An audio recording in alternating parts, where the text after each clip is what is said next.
And yeah, I've always kind of considered myself an irritant in the bowels of Christian music.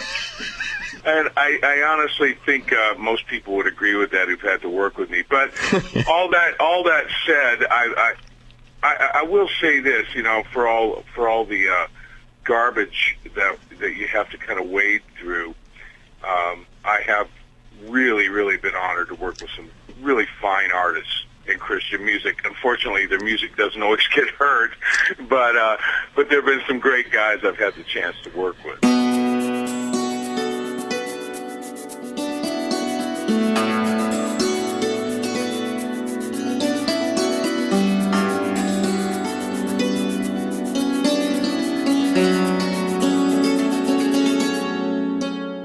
Rick Elias was truly one of the unsung heroes of Christian music.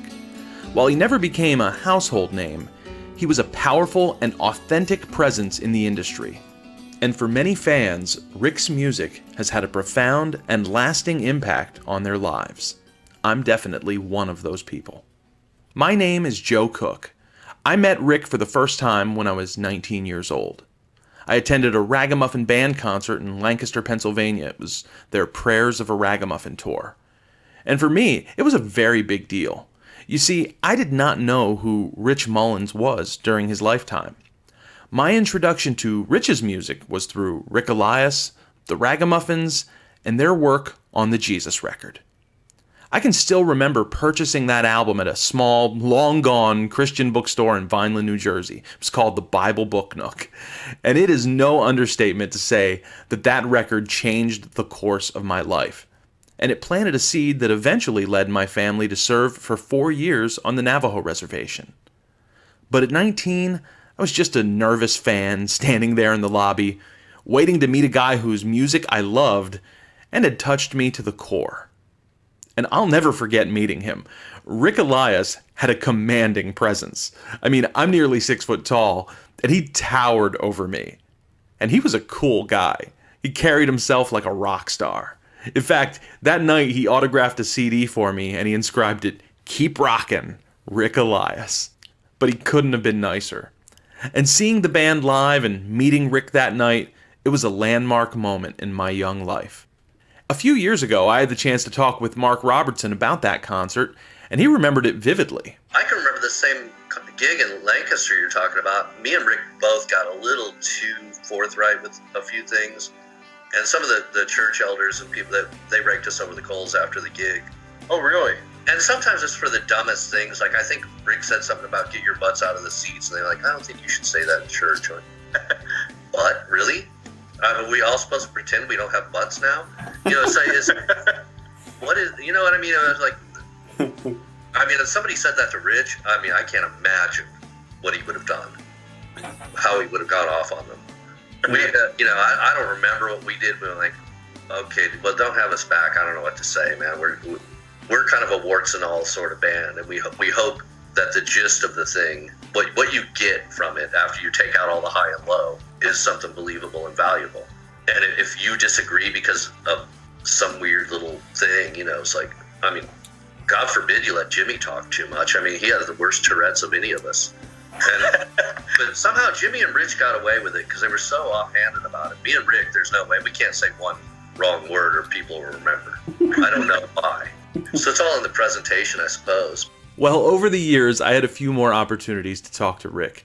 In 2010, I started Ragamuffin Archive, a YouTube channel dedicated to preserving rare and unreleased recordings of Rich Mullins and the Ragamuffins, and Rick couldn't have been more supportive. I saw the band that same year at this little church in Delaware. It was during their brief reunion tour. And I remember Rick calling Mark over so that he could introduce him to that guy, who was uploading all those old videos of them. After that, I got to know him a little better. But please, don't get me wrong. I could hardly say that we were great friends. I didn't know him very well. I was a fan. But I always got the sense that Rick appreciated that. And he always made a point to tell me how much it meant to him that I cared about his work. Shortly after our family moved to the Navajo reservation, Rick sent me a gift in the mail. A copy of his then recently released Job album and a signed poster. I still have that poster. It's framed and hanging in my living room. and on it he wrote, "Joe, thanks for listening and remembering." Well, Rick, I haven't forgotten, and I never will. That's why we've decided that on Between the Songs, we'll be dedicating the next several months to dive deep into the work of Rick Elias. Chris and I will be going album by album through his solo career and beyond. But you know, we actually began planning this before Rick died. After I heard about his diagnosis, I reached out to him. I told him what we were thinking, and Rick sounded really excited about it. He actually wanted to come on the show with us to talk about his career, and we had a few phone calls about that. In fact, we even made one attempt at recording an interview. Unfortunately, Rick wasn't feeling very well that day, and neither was I, actually. So, shortly after we began, we decided to postpone it. They gave us these new chemo pills, and they just have murdered me for the last week. So that's part of the reason why I've been so out of it. I thought I was going to be okay, and I haven't been okay.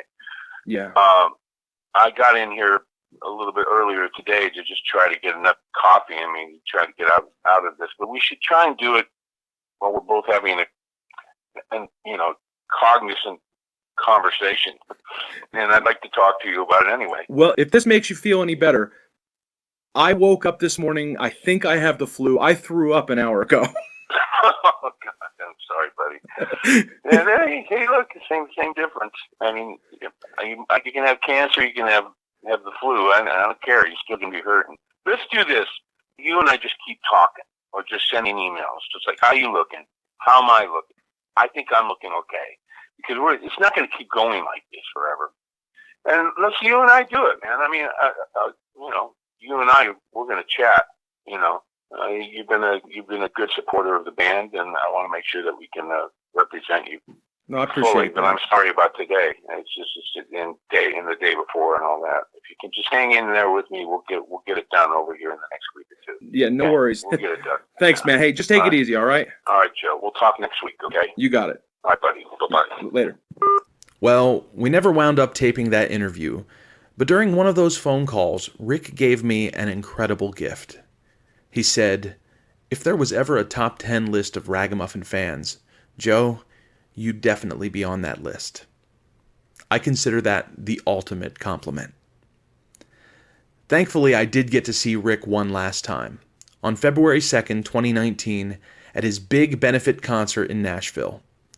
After the show, I walked over to him, and before I even said a word, he looked at me and he said, "Joe, I'm so sorry we haven't done that interview, buddy."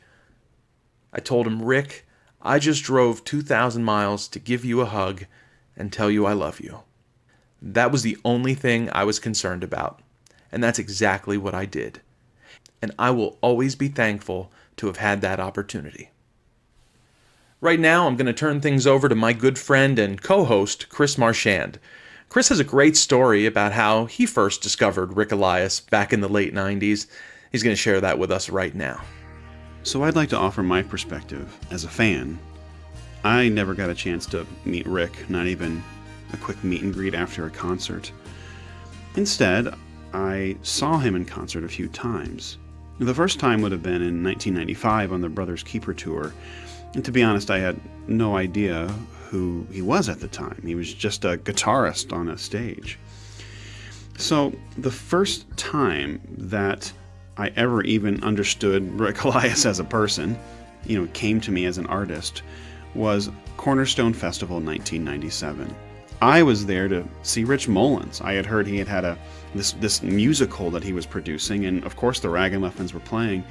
And there was this night, and I think it was the same night Caedmon's Call played, and then This Train played. It was at the Compassion International stage.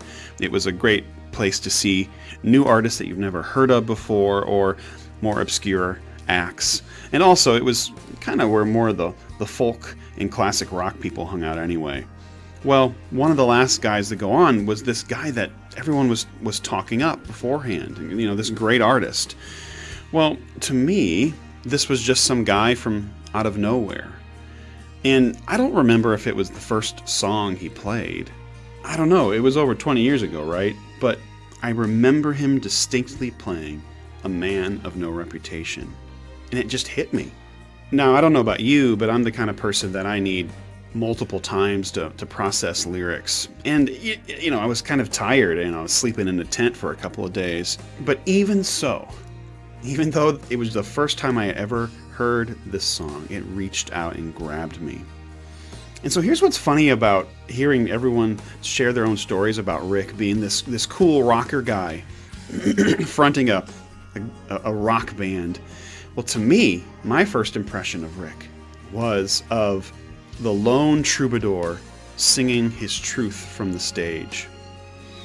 The power of one person and a guitar and a harmonica. And the way I was thinking was this was like some kind of Christian Dylan, which of course, Dylan was a Christian or is or whatever. But there was something so powerful about it. It wasn't the rock star image. Instead, it was the raw folk singer image that impacted me. In Man of No Reputation, I sing it in my church during Easter, Holy Week. The song is a meditation on how Jesus defies our expectations. It's taken from a passage in Philippians that he was of no reputation, or that he emptied himself by coming to earth. And the song goes back and forth where we think Jesus is going to come and bring this revolution. We want the revolutionary to come, and he does come, and yet he comes in a way that we do not expect, in a way that dismantles us as well. One of the great things about the song is it's a focus on us, or on Rick as the singer, but he's singing for us. So not only does Jesus blow apart what we think a leader should be, or what a Messiah should be, or what a king should be, but he blows us apart. And so that's the beauty of this song. And I wanted to lift up A Man of No Reputation as a testament to the power of a song. How an artist that you've never even heard of or seen before can reach out and grab you and hook your heart in. And then you're like, oh, I've got to listen to this guy. I've got to find out more about his music. I'm going to seek this guy out. And that's what happened with me and Rick in Cornerstone, 1997. Thanks, Chris. Well said. It's been 2 years since Rick passed away, which, for those who loved him, is hard to believe. And that's why we decided for this special tribute, we'd reach out to some of Rick's closest friends and collaborators, and we'd let them share their memories. Some of these stories are heartbreaking, some of them are absolutely hilarious, and some are truly inspiring. But they are all real and authentic, just like Rick. So please, enjoy this tribute to an amazing singer, songwriter, musician, producer, and ragamuffin, Rick Elias. Hi, my name's Mark Intrevaya.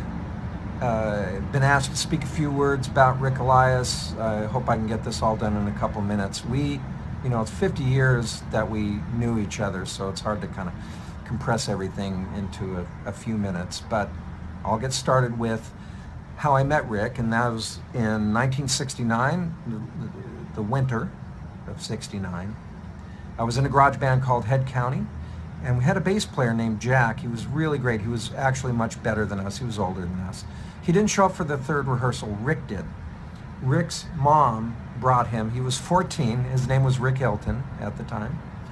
And right away, he was just, great musician, fun to be around. So we went on with Head County. In the summer of 1970, we had our first professional paying gig for 6 weeks on a sort of a riverboat replica on Mission Bay called the Bahia Bell. And we made $65 a week each. We were just rolling in the dough. So what do you do when you're 13, 14 years old? You go out and buy the biggest amplifiers you can, which is what we did. That band kind of just fizzled out, and Rick and I had been playing acoustic guitars and writing songs together, and we started a band called Harvest in 1972, and we were together for about a year. It was a folk rock group. We played high schools and things like that. and then we both joined up with different prog rock bands. Got back together in 1979. I joined up with the Rick Elias Band, and it was a 4-piece group. Our second gig together was in November '79, opening up for Bob Marley and the Wailers at the Sports Arena, so no pressure.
That band broke up about 2 years later.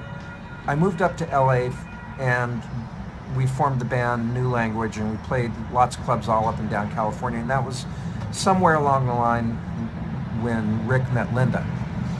And what a lovely person she is.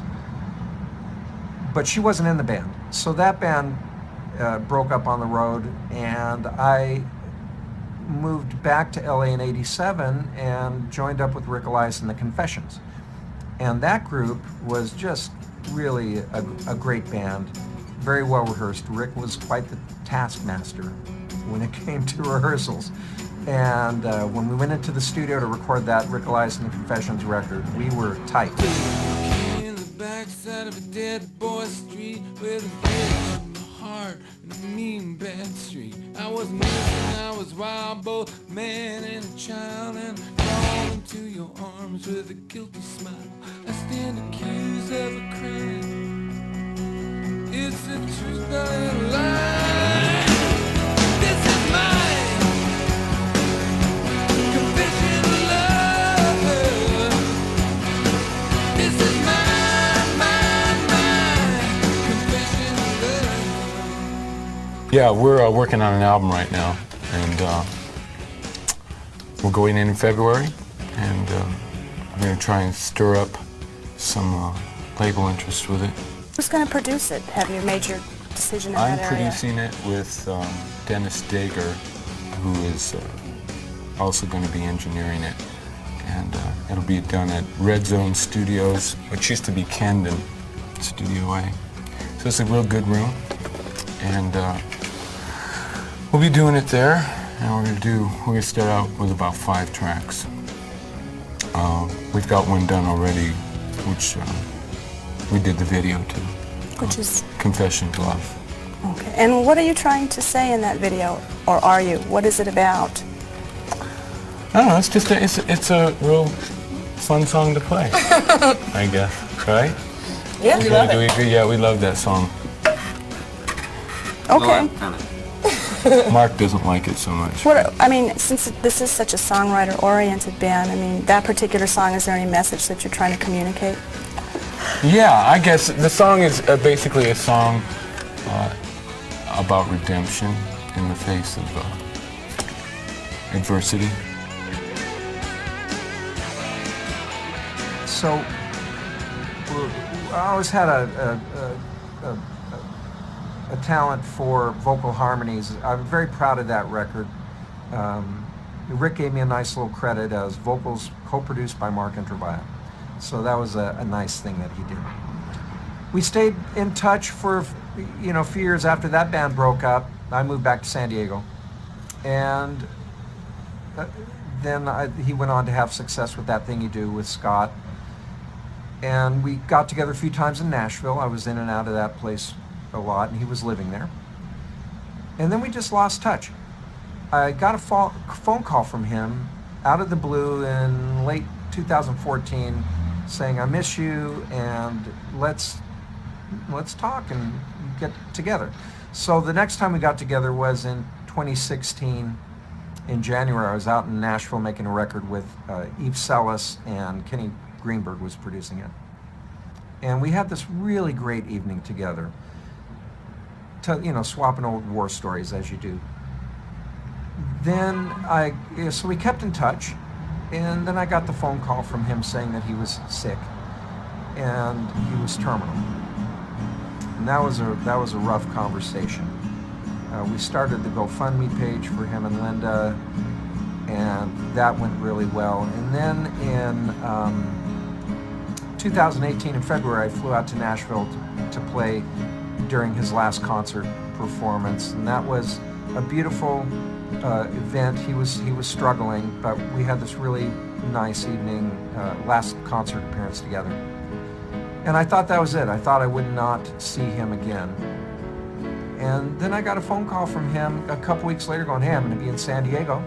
Let's get together. So he and Linda had rented an Airbnb in Mission Bay, and this was around the second week of March. And we had a really lovely last night together. We were sitting on the back porch facing the bay, and what goes by us on the bay but the Bahia Bell, where we started. And we didn't really say anything to each other. We just looked at each other going, this is full circle. And we were together and laughing, and then he passed a couple weeks later. So that's my story. What a talented, amazing guy he was, and what a gift to the world he was.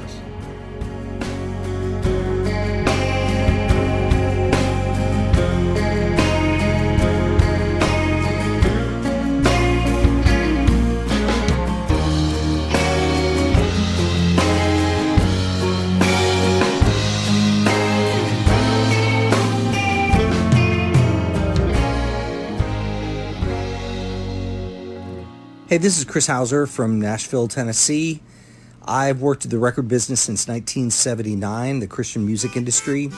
I was at Myrrh Records starting in 1987 until 1990, and around 1989 is when I first met Rick and Linda Elias. And I was so completely disarmed and blown away by that first record, Rick Elias and the Confessions. And I remember seeing them play live at Knott's Berry Farm one night, and there had to be another one or two events that I saw them play while I was out in LA, and I just was knocked out by the performances. It was so gritty and raw and real. And then when I met them, I'm the AC radio promotion guy at Myrrh Records. They had no need or reason to think anything of me other than maybe looking down on me because they were so cool. And I'm telling you, they were so kind and so loving and thoughtful and caring towards me. When I moved to Nashville to work at Warner Brothers in the gospel division of Warner Brothers called Warner Alliance, I would still see them out and about, still get a chance to see them live during GMA week or whatever. And they were just always so kind. And so Rick, my gosh, what a talent. That first record, easily in my top 20 albums of all time.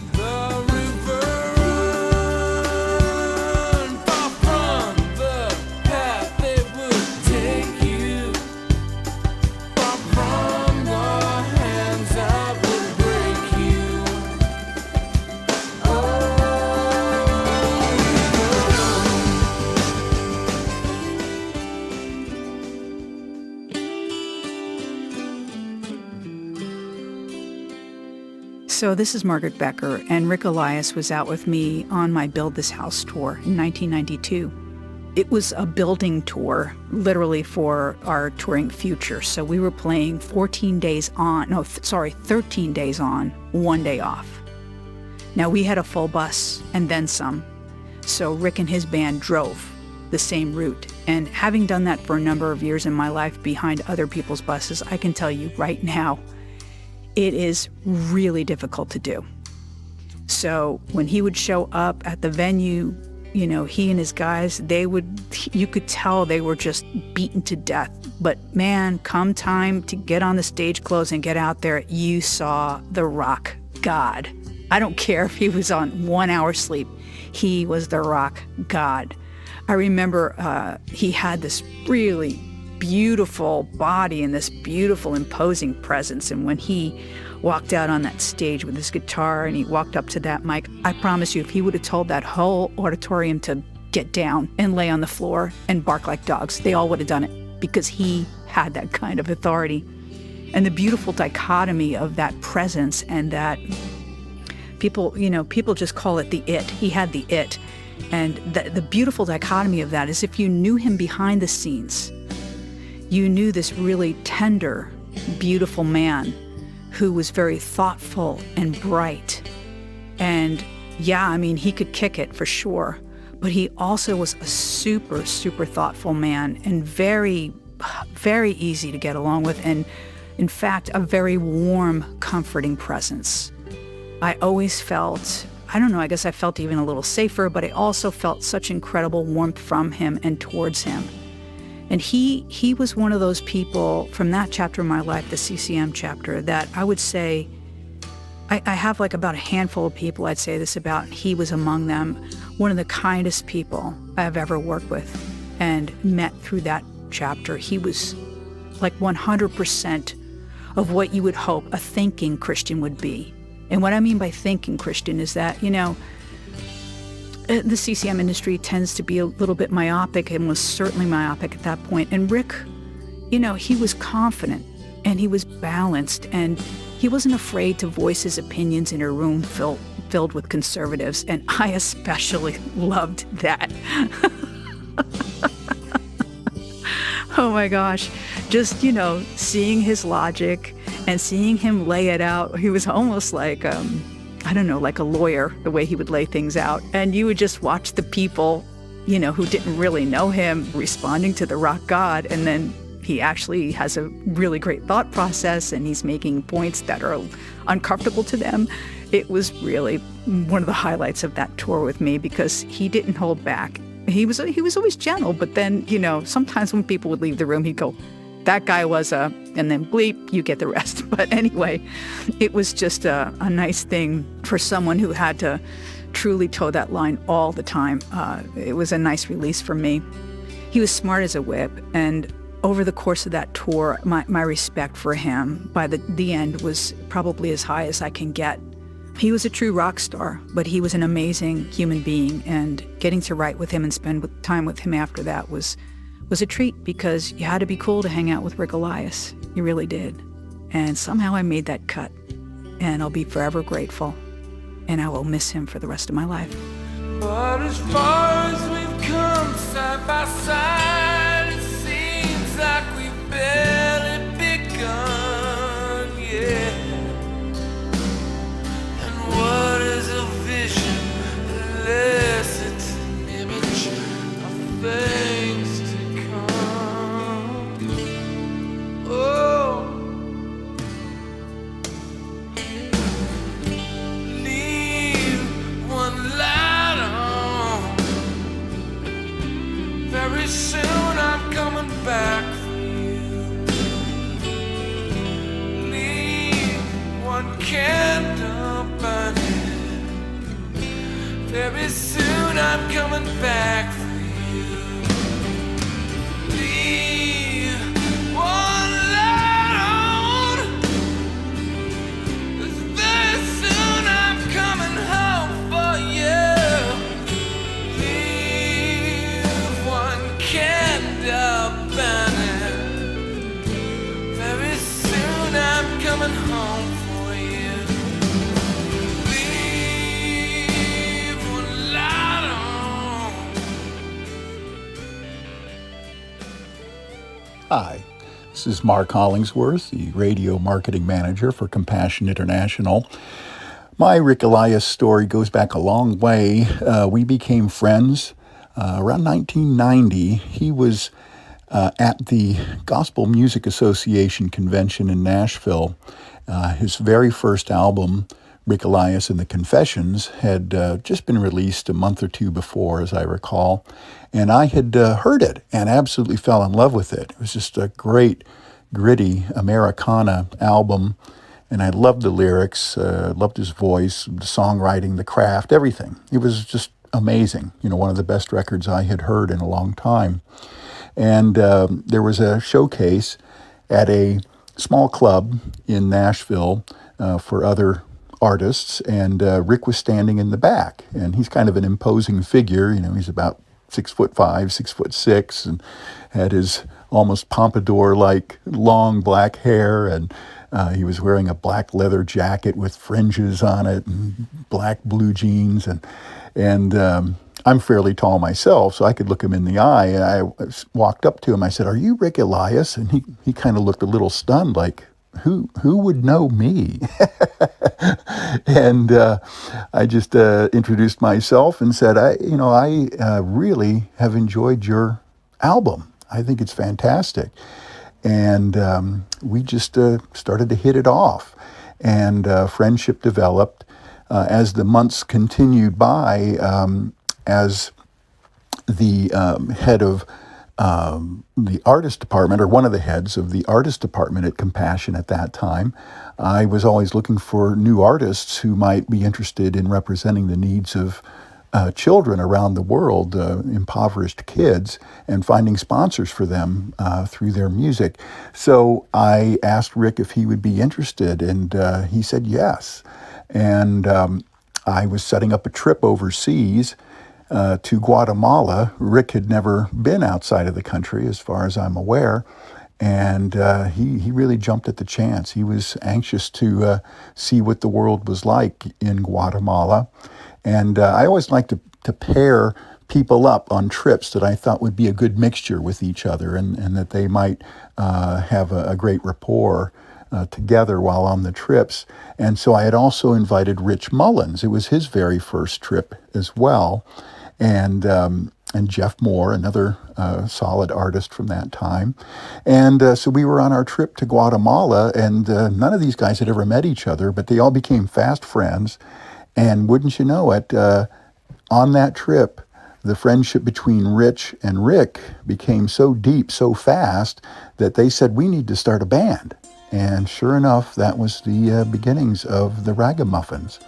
And it was just so great to see how that bond developed. And over the years, of course, much great music and reaching out to people, not only through the music and all the great creativity there, but all the kids that were helped via Compassion International, and those guys sharing about it in their concerts. So that's my story about Rick. We have remained friends for decades after that. We had monthly meetings. We get together for lunch all the time, all the way up until, his sad demise with the brain cancer. But sure miss him. He could make people laugh like you wouldn't believe. And he had such a wicked sense of humor. But he also had a heart of gold, just one of the sweetest, most thoughtful people that I ever met, and sure miss Rick. Hi, this is Elisa Lakota Stebbing. I have so many stories about Rick. Some of them that I'm sure overlap with others of some of the bizarre and crazy situations we'd all end up in together. I have funny and loving and tragic stories with Rick. We all know he could be an asshole, and yet he was one of my favorite assholes. I loved him dearly. I understood that angst in his soul and his heart and his brokenness that sometimes caused him to be an asshole. But man, there was just a connection. There's a connection with people that have been broken and who have found God in some way, and whose connection to God is almost desperate in some ways, but is always in need of reassurance, being duct taped back together, glued back together. And I picked that up on Rick right away. I think the first time I saw him performing any of his own music in concert was Man of No Reputation. And that's when I knew, yeah, I think I think this guy gets it, and I think this kind of Christian is why there's hope for me in being a Christian. I felt that way with the whole Ragamuffin Band and Rich. We would all go. I was working for Compassion International, so a lot of times we were overseas together when we weren't sponsoring a concert. And I can remember Rick had gotten really sick on one of the Compassion trips, so he was terrified of eating anything on subsequent trips. So he sort of spent the week in a fast.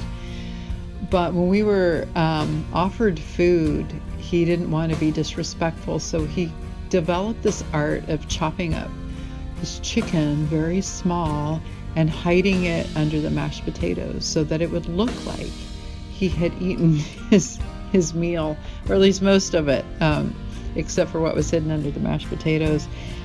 I've kept that trick today. It was masterful, and Rick could be like that.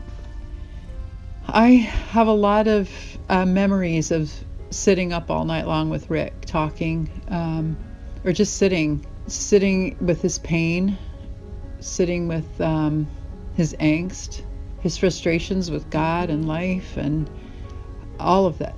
But I think that's one thing I learned with Rick is the importance of being together, just presence, being present to each other. You don't really have to have words. In fact, it's kind of better if you don't sometimes. And I remember one time in Guatemala, we had been on the garbage dump that day and seen kids who were foraging for scraps to recycle, and something in his little boy's soul had connected with these kids he saw on the garbage dump and identified, and he was in pain. He had felt, he's told me, as worthless as the kid in the garbage dump. How the world sees one anyway. He didn't think that kid was worthless. He just felt like the world looks on people as worthless, and he felt like he was one of them. And so we just sat up and listened to stories. And as he processed all that out of him,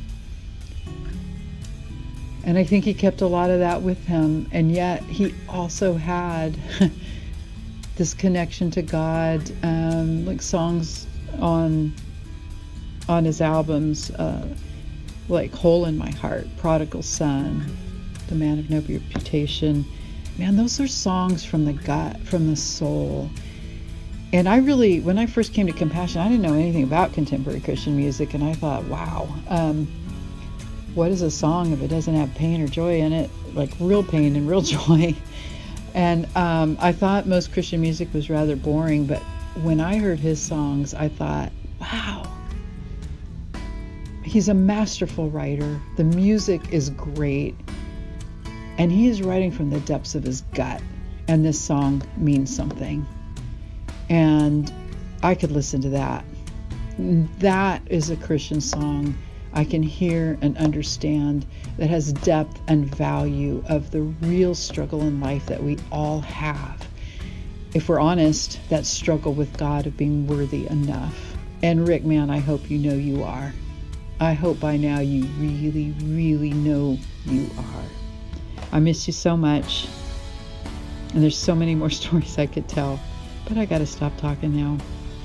And just blessings on Linda. Love her too. Bye-bye. I'm just a believer in doing as much as you can with the affluence that most of us have in the United States. I absolutely believe that when all is said and done at the end of my career, one of the greatest things I will have accomplished will have been sponsoring Compassion International, helping to get children sponsored. I mean, more than concerts, more than records, more than anything I can do. If I can assist children to get sponsored and have their lives changed, I think that will ultimately add up to be, one of the greatest achievements of my life.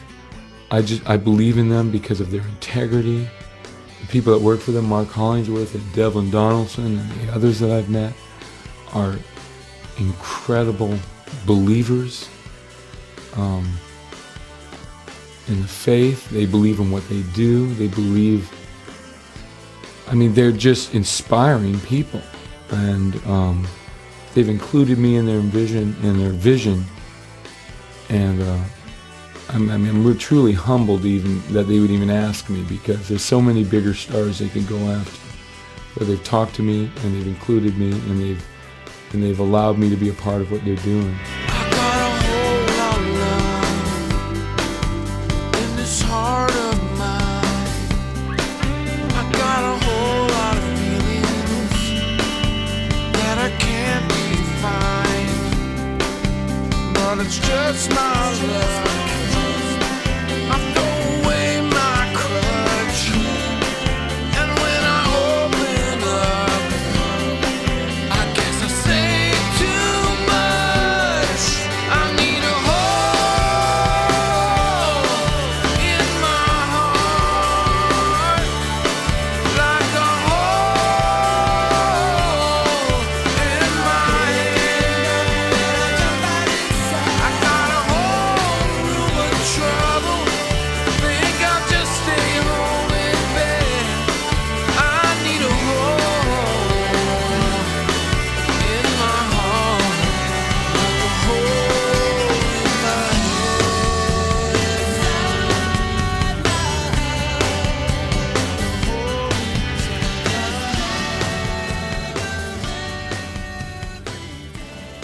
You're listening to Between the Songs as we pay tribute to Rick Elias. And here's a few words from his good friend and co-writer, Reggie Ham. When I first met Rick, we got together to write a song. That's how we met. We got put together by publishing companies, and we wrote a song within the first hour we were together, and we just had great chemistry. We wrote several things together. We started a band together. We did, records together. But we became, more than that, we became really close friends and brothers, and we fought like brothers, and we loved each other like brothers.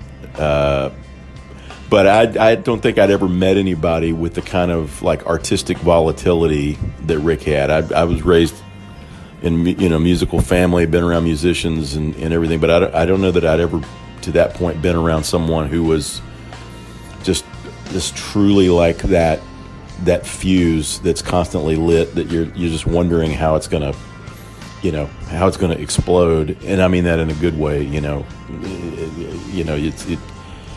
knew that something was kind of bubbling under the surface, and what that was honesty. And I always admired that about Rick and his artistry, and in his personality, in that he couldn't sit and listen to BS and not just say that, wait a minute, that's not right, and so that kind of kept him on edge all the time, and it kept people around him kind of on edge. But that's kind of what we loved about him, and I've definitely experienced that in our friendship, and I experienced that certainly in our working career. But ultimately, Rick and I were more than anything. We were just buddies and friends, and he was rough around the edges for some people, but I always knew that there was a guy in there who just loved people, and he certainly loved me, and I loved him. And my gosh, how missed is he? It's hard to talk about sometimes, but what a great artist, and what a great friend. Hi, my name is Chris Taylor. I'm a musician and a visual artist here in San Antonio, Texas. But back in the year 2000, I believe, Rick Elias and a guy named Mark Robertson were co-producing a record of mine called Worthless Pursuit of Things on the Earth. And Rick was something else, man. He was totally rock and roll. He was ready to make a great album for me. He enlisted all of the Ragamuffin Band to come in and be sort of my backing band. They were much more than a backing band. They led the charge on that record. And man, I don't know Rick really, really well. We kind of spent some real intense time together making that project way back then. I do remember something he said to me back then, maybe not for the faint of heart, but he said something like, my basic mantra these days, besides Lord have mercy, Christ have mercy, is fuck 'em all.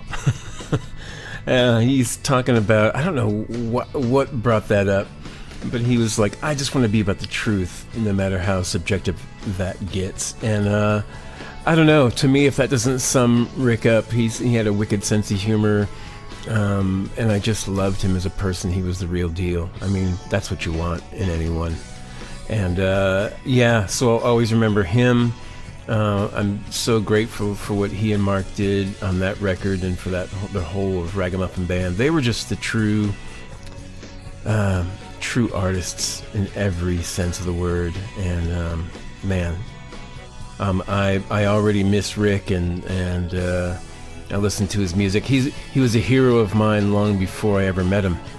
He was a hero of mine way back when he had a mullet and was playing harmonica, singing. Man, yeah, I love him and I miss him to this day, and just grateful that our paths crossed even for just a bit.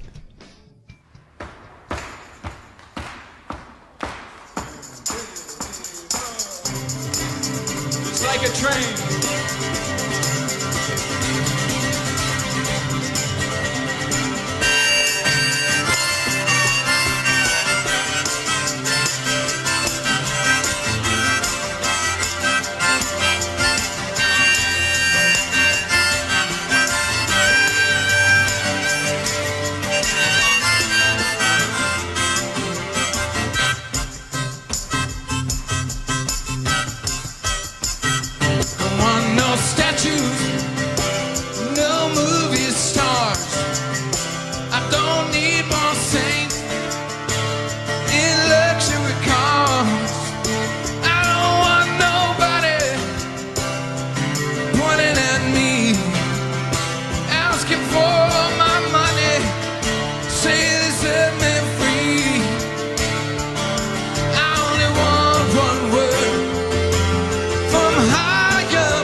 salvation. I want the truth, Lord, to set me free. Oh yeah, I only want one word from high above. I only want one word. What is love? What is love? What is love? Love, love, love. The what is love? Oh, what is love? Love, love, love.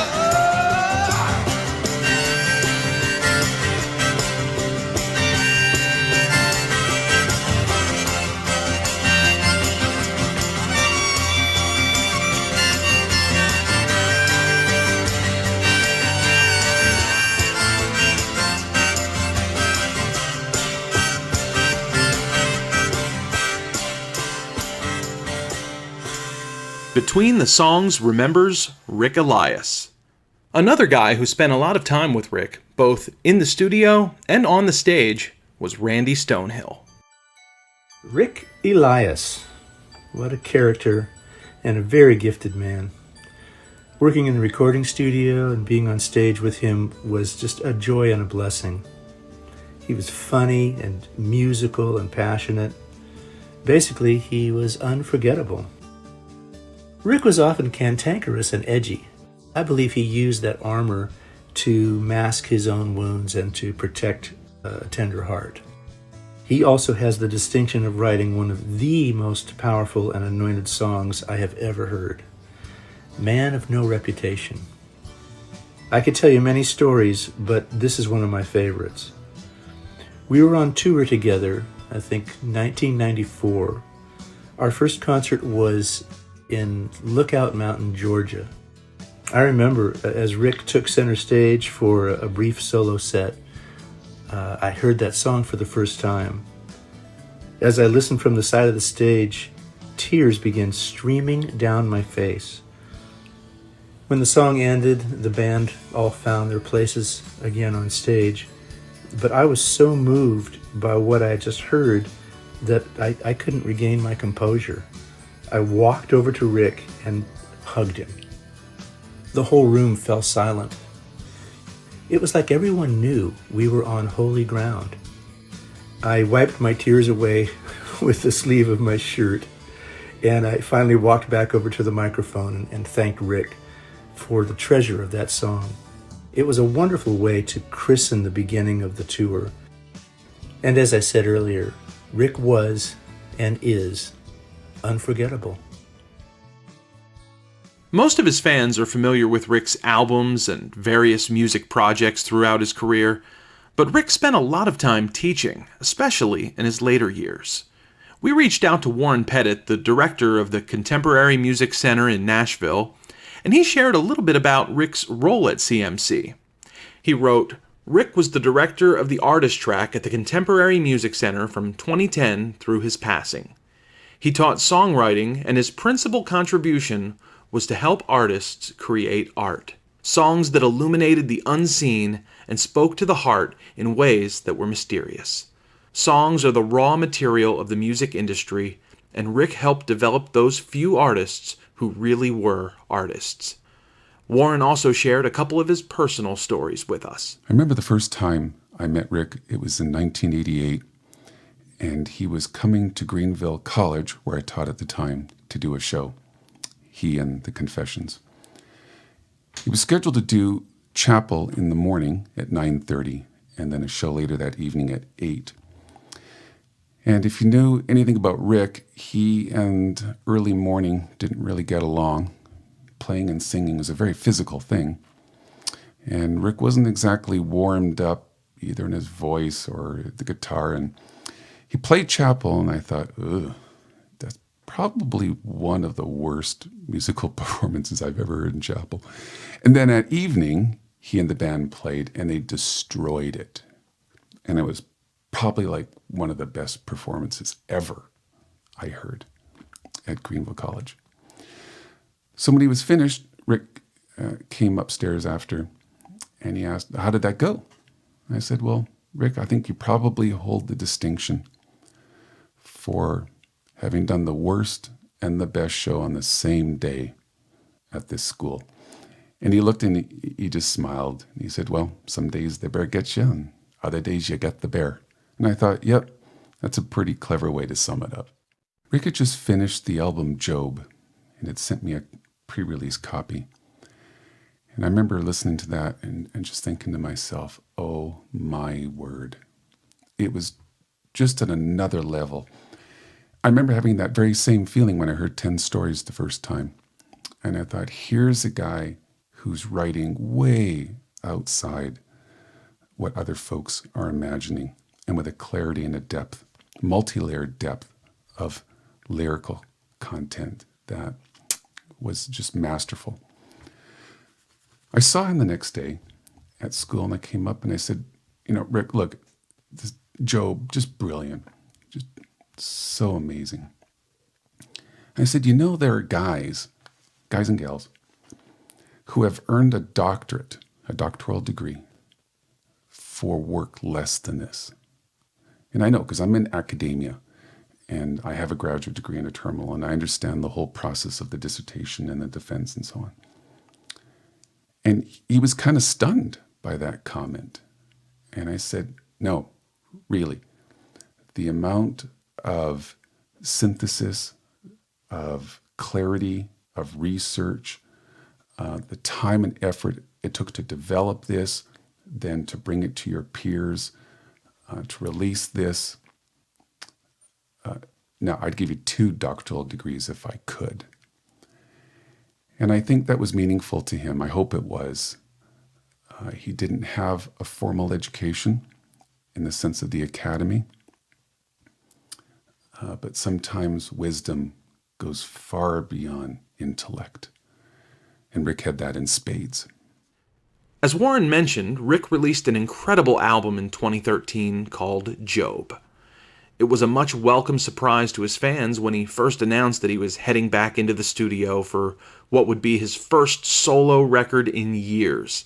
He spoke about that album on Intersect, an internet radio program hosted by his friend and former Ragamuffin bandmate, Aaron Smith. Job is a great record, great songwriting. It sounds great. And just the concept, the suffering concept of the whole thing. It runs through the record. That darkness runs throughout the record, and it's great. It was a weird time, if I can interject. I knew I had wanted to make, I had laid low for so long, and I was never real good at being a staff songwriter, even though that's the way I earned my living for many, many years. I was always more of if you gave me a project, I could write for a project, like That Thing You Do or something like that. And I was also a writer that really did best when I felt like I had something to say. That's when it really worked the best. And for years, I just felt like I'd had my chance to say my piece. And finally, after teaching for a number of semesters, I really kind of have to credit my students with kind of reawakening in me. I felt like I had something to say, but it wasn't going to be real uplifting. I was just really, really fascinated with the idea of suffering, the concept of Job in the Bible, the book of Job, and how we relate to it contemporarily. Not a real feel-good theme, by the way. It's like, it's kind of hard to sell that, pitch people, and I was like, this record's going to be about suffering. It's real uplifting. But right as I was writing it, I had an accident with my shoulder and had to go into surgery. And then my hand was paralyzed for, a good 6 months beyond the very extensive surgery they had to do. And it still has not returned completely to this day, but it was almost like, I know this isn't the way it is, but it was sort of like, well, if you want to know about some suffering, I'm going to give you a little bit of personal suffering to deal with. Because, the one thing we as musicians, or guys like us, have been doing our whole life, we can't imagine ever not doing it. And it takes us a lifetime to get to a point where we can do it at the level we do it. There's a difference between us and athletes. Mm-hmm. It's like you can get better and better and better as a writer and as a musician. And for that to be taken away, I'd never really contemplated it, and it really forced me to go even further inward. So the record was made with a lot of tears and sweat and blood. It was very, very difficult to finish, and it makes me happy to hear you say that you kind of sense it even when you're listening to it. You know, I hoped that it was coming through, that it was for real, and it was sincere, and it was, legit on that level. Yeah, it's really good. You know, that first lyric in Do Ya, I am for the mad ones, laughing while in the night, while praying for the light, hanging on for dear life. Man, yeah. I co-wrote that with a dear friend of mine. He was my best friend growing up. His name is Luis Alberto Urrea. I got to say it like that. He's a professor at the University of Illinois, Chicago, and a Pulitzer Prize nominee for one of his I think it was for, he's written so many books. I think it was for Devil's Highway, but he's got fantastic authors. And we're old friends, and we kind of went back and forth, old school, you know, with lines. I would come up with a line, he would come up with a line, and I am for the mad ones. I really am, you know.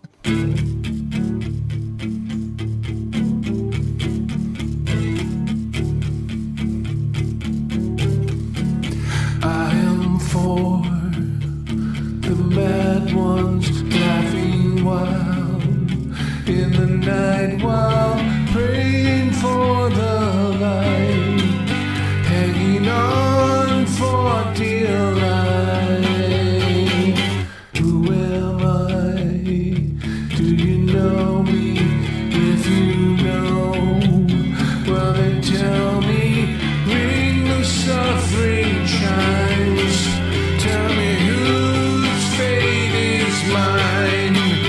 Do you feel like an angel upon in a favor, son of Joe, son of betrayal? There are no strangers at this table. I'm adrift, but I think I see a light, like a vigil held for my soul. But what could they know? Oh, my heart, take counsel, yes, dear heart, your own counsel, guard jealously. Oh, no one could be. Do you feel like an angel upon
That was Rick Elias and his demo for the song Do Ya from his final album, Job. And as you heard Rick mention right before the song, that was co-written by his longtime friend Luis Alberto Urrea. And right now, Luis is going to share some of his memories growing up with Rick. I met Rick Elias in high school, 1972. Back then he was known as Rick Hilton, last name of a stepdad. Rick was sort of our high school's Neil Young.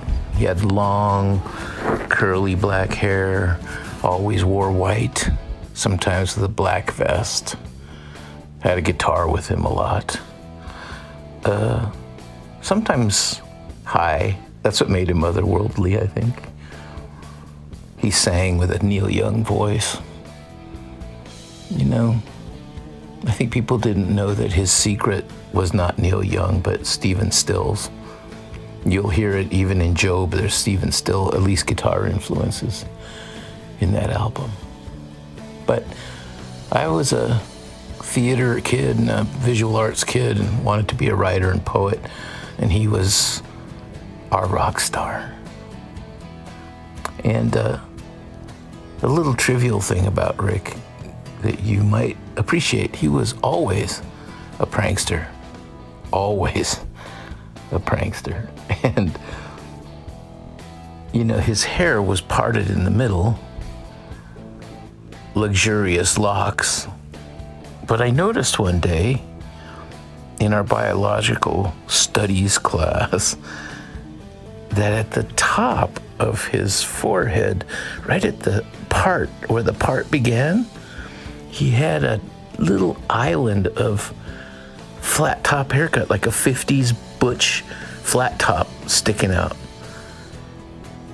And I didn't know what it was. You know, I'd look at it and I'd look at it, and I finally kind of broke the ice with him. And I said, Rick, what's the deal with your hair, man? And he looked at me straight-faced and he said, I want people to think I'm wearing a wig over my flat top.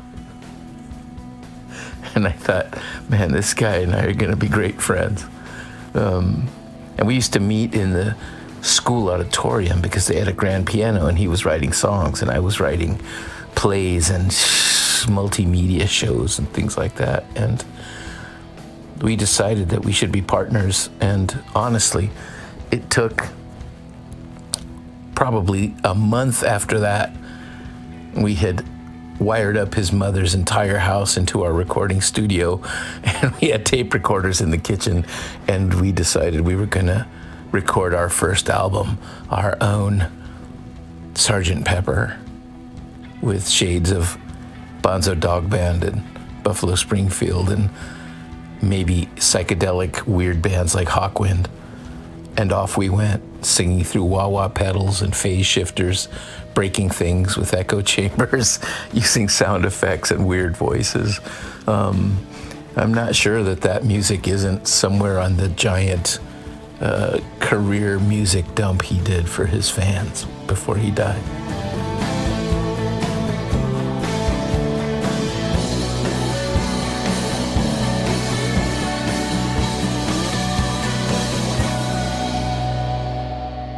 You're listening to Between the Songs as we pay tribute to Rick Elias. One guy that went back a long way with Rick was Brian Mason. For decades, Brian was a popular and influential DJ in Nashville Christian radio, and Rick made numerous appearances on his show over the years. Brian graciously sent us some audio from those interviews, which you'll be hearing throughout this special. We asked him to share a few memories of his friend, Rick Elias. I can't remember the first time I met Rick Elias. I know he made a big impression. He was always the kind of guy you wanted to hang out with. He had a larger-than-life presence, almost intimidating until you got to know the guy, and I loved his sense of humor. Once I had Rick and his bandmate Mark Robertson on my radio show to talk about the latest Ragamuffin Band CD. He took off on a tangent. The longer he ranted, the funnier he got. He was a natural. And I love it when I hear musicians saying, well, I heard Bob Dylan at the age of 8. And I just, no, you didn't. You saw somebody else play guitar. He got the most popular girl in school, and you went, I want to do that too. That's what you did. And don't tell me you listened to the Velvet Underground and Bob Dylan growing up. You listened to this Partridge Family, the Stones, and the Beatles, you jerk. So shut up and stop reinventing yourself. I just love these people. Well, that kills my story. I was watching this VH1 thing or something on The Greatest Entertainers, and everybody, they're going, Patsy Cline. You know, they were talking about Patsy Cline. They're going, who is fabulous. Yes. And we all love her. Yes. But all these rock guys going, she made country cool. You don't start. Don't even start going there, please. You didn't listen to Patsy Cline 25 years ago. Gosh, these people. So many people we know leave us suddenly. If Rick had to leave, I'm grateful we had some warning. Concerts honoring his work, gatherings where we were able to thank him for his contributions and friendship, and just a final hug and I love you. I'm very grateful for my friend Rick Elias. Hello, this is Scott Rognus. I am a former writing partner and friend and bandmate of Rick Elias, and wanted to offer a few remembrances of Rick. And I am so happy that his music is being celebrated now and remembered and appreciated. I met Rick in 1983. We had a mutual friend at Geffen Records who had our tapes, I should say, on her desk, cassette tapes back then. And she had heard our music and thought there might be some commonality between the two of us, and perhaps we might be songwriting partners. So we arranged to meet. I was living in the Valley in Van Nuys at the time, and I should just say that I'm a 6-foot blonde Norwegian from Minnesota. Rick was a 6'4" dark Italian from California. So when he arrived at the door that day, at first glance, we kind of thought, what could we possibly have in common? I should also describe what he looked like that day.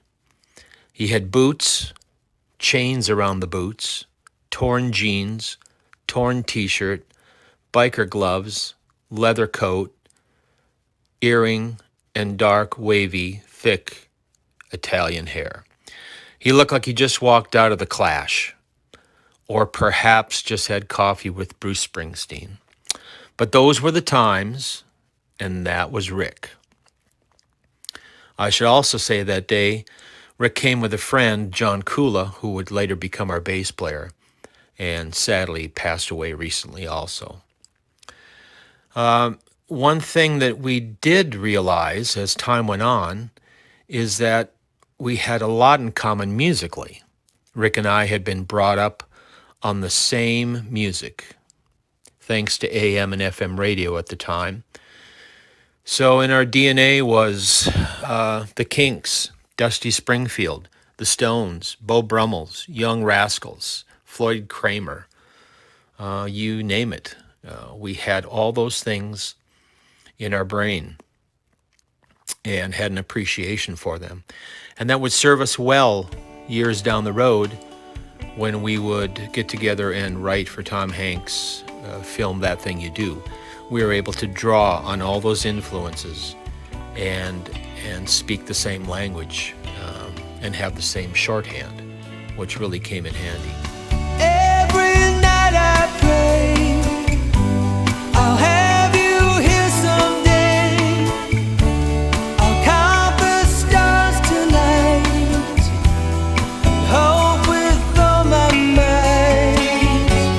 And when He was a wonderful, complex, creative man, and I'm glad he's being celebrated again.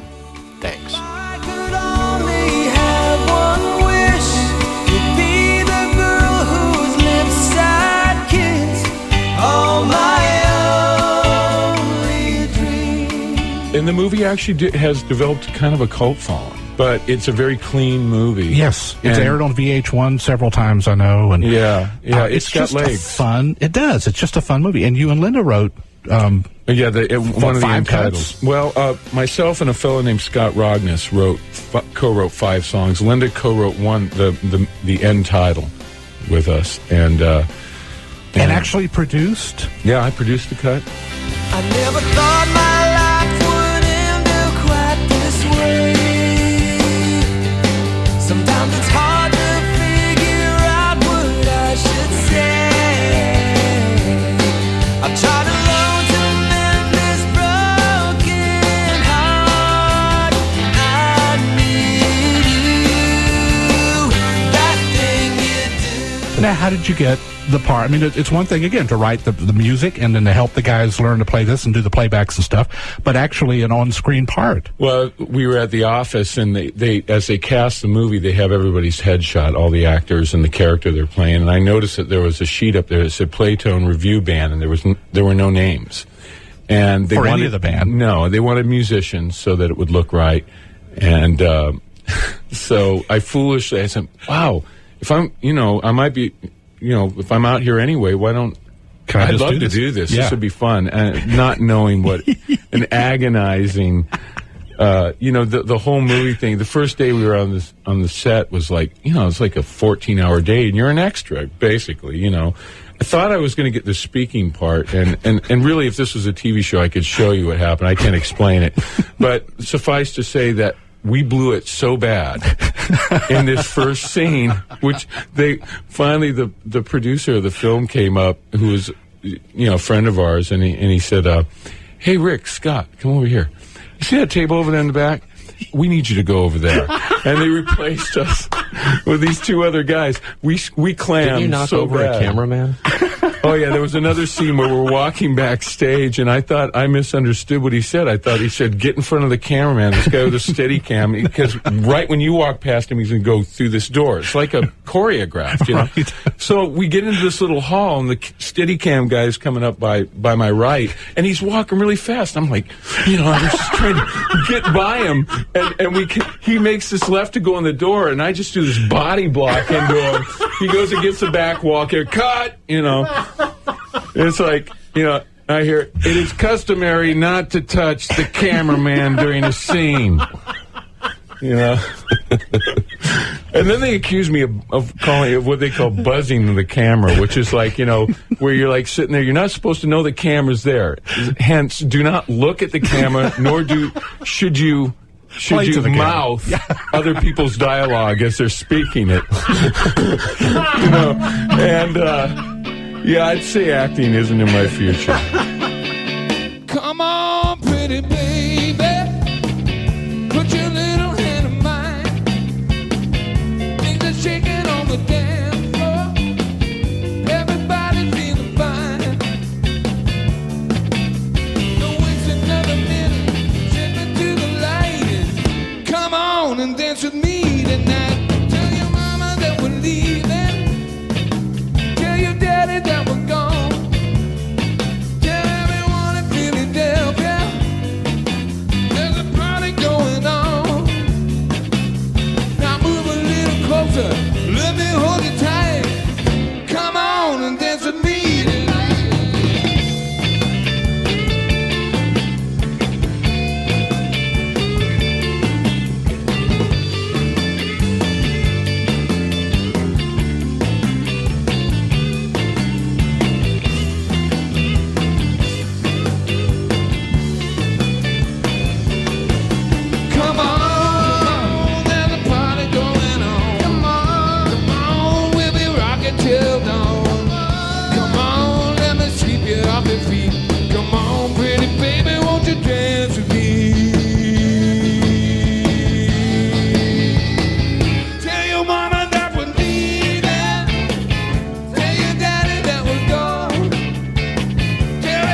It's Jimmy, you know, Jonathan Sheck from That Thing You Do. Jimmy from the Wonders. Wonders? Oneaters? Shrimp Shack Shooters? Jimmy and the Herdsmen. Well, after Rick passed, we had a screening at Nashville Film Festival of That Thing You Do, and his family came out. And we shared our love for the movie, and Rick's love for the movie. It was glorious. It's a great way to honor him. It hurts me so just to see you go around with someone new. And if I know you, you're doing that thing every day, just doing that thing. I can't take you doing that thing you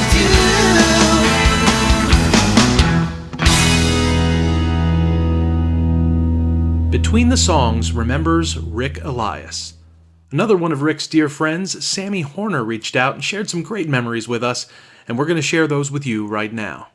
Well, I first met Rick Elias, I think about 1993, and my band, The Electrics, were playing at a festival in Eppetal in Germany, which is near Dusseldorf, and we'd been doing this for a number of years, and it really was, it was called Christmas Rock Night, and it really was a Christmas rock and roll festival. It was all big, loud bands.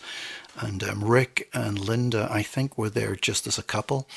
And he was going to be on stage right after us on main stage. And I think he had watched our sound check.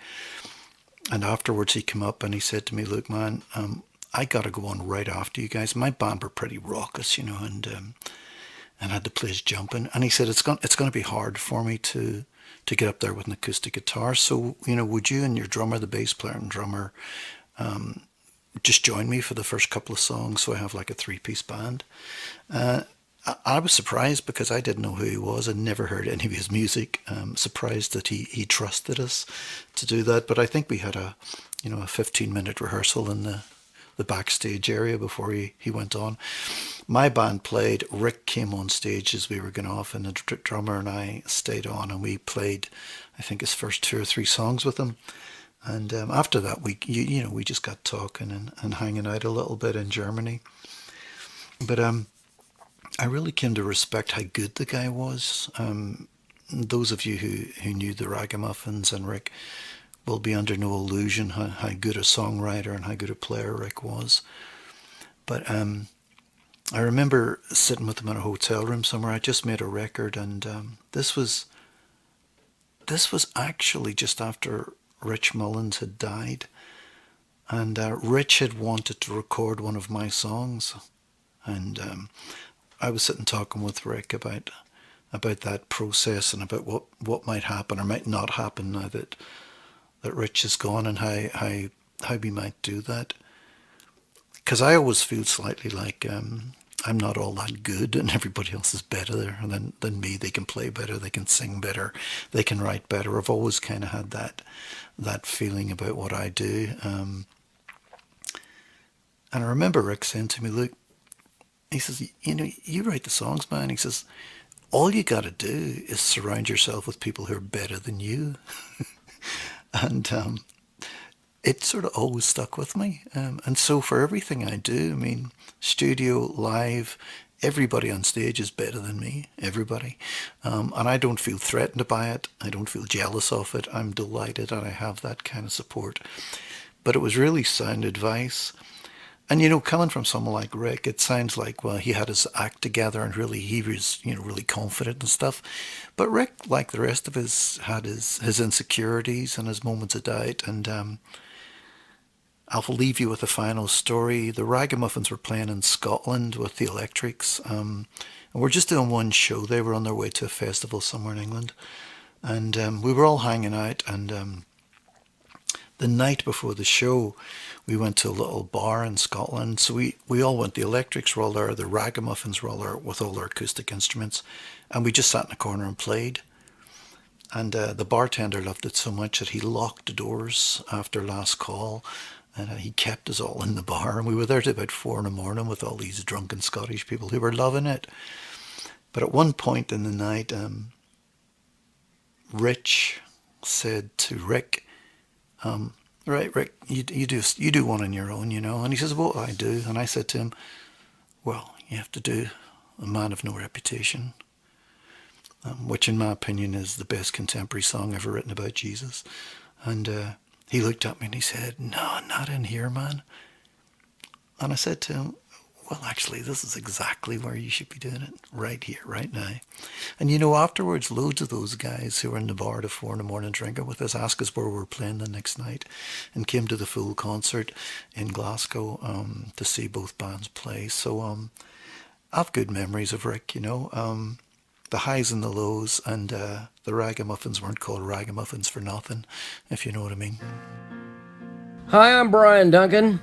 Yeah, I knew Rick Elias. I spent a little time with him in his final days on the phone. We probably met on the road somewhere when he was with the Ragamuffin Band. They introduced me to the Ragamuffin Gospel, the book by Brennan Manning. That changed my approach to faith. Gave me a sense of hope that I could actually live this life. Rick always struck me as an Elijah type of guy. He's all cutting edge, you know, kind of edgy for some people. He was quick to, make people back up in the early conversations. But he was soft as butter on the inside, and his convictions were real. They were absolute, and they had a desperation quality to them. I must know God and nothing else. And that's what I appreciated about him. We lived on separate coasts, so I didn't see him much after he got sick. But I miss him, and I think of him often. Rick Elias was the best that Christian music could offer. We were all reading this book, A Ragamuffin Gospel by Brennan Manning.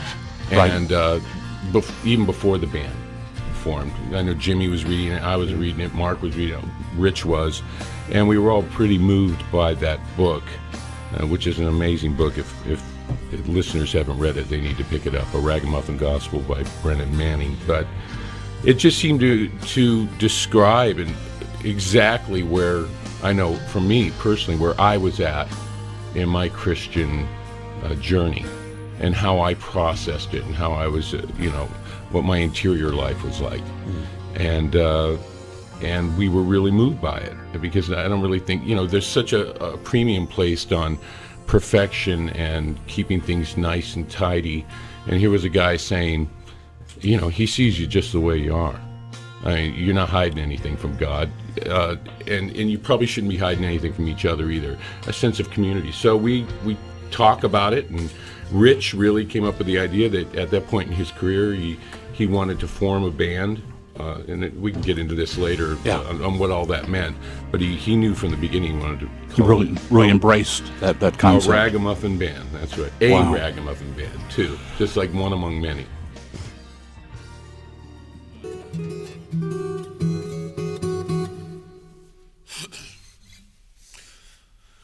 Just allow me to make this disclaimer, everybody. I'm barely ready to do this, but let's keep doing it. So don't get mad at me. Hey, man. That's the way we all feel. 1, 2, 1, 2, 3. When we started making the album, I pretty much handpicked the guys that were going to play on it, because they were all guys who I knew to be very real Christians. Doesn't mean that they're dirty Christians. Doesn't mean that they're messed up Christians. They were all men who were not afraid to say, I don't understand that. They were all men who were willing to say, I have a struggle with that, or I don't have a struggle with that. They were all people who recognized that God had met them at the point of their need, that God had endowed them and empowered them with certain gifts that He had for them. And they recognized the goodness of God in meeting them where they needed to be meted, and empowering them with His Spirit when they did not deserve that gifting. But it's because God delights in them, because God loves them, because God is tickled pink with them, that He continues, not because we're great, but because of who God is. And the guys that I played with are pretty much guys that I've known for a good while. They all have struggles, they all have hang-ups, they all have shortcomings, they all have talents, they all have gifts, they all have a faith that even though it doesn't look like the kind of faith you see on TV, it's a very profound and a very down to earth, and I think a very spiritual faith. And so here's our legacy, the fact that we have a cultural upbringing. Here's our liturgy, the fact that we voluntarily involve ourselves in the services, in little rituals between our friends, between the other people in the church, etc. And here's who we are. We're a bunch of ragamuffins. We're a bunch of people who don't really have it all together. We're a bunch of people with a bunch of half-baked ideas. We're a bunch of people with some real hang-ups and some real high hopes and some real struggles with cynicism, with anger, with the fear that God is not really who Jesus tells us that he is.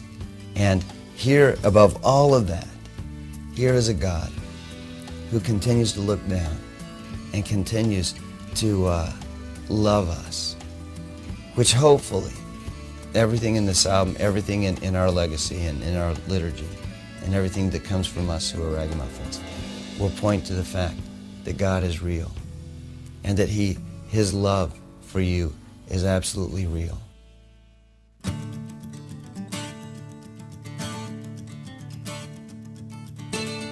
We weren't kidding. We weren't kidding. We weren't saying, "Oh, look at us. We're a raggedy bunch of naughty Christians who occasionally have a drink and a smoke, and we might cuss a little bit." We were saying, we're screwed up. We are screwed. Don't look to us for the answer. These are just songs. God gave us a gift. We're going to share it with you. But, go to God. We're not. And the bravest thing, the thing I am most honored to have played with Rich Mullins for isn't because he was a great songwriter, which he was, or a great friend of mine, which he definitely was. It was this incredible ability he had. He refused to take on the mantle of a surrogate Jesus for the audience. He chose not to be. Nobody ever went broke in America pretending to be Jesus for the audience.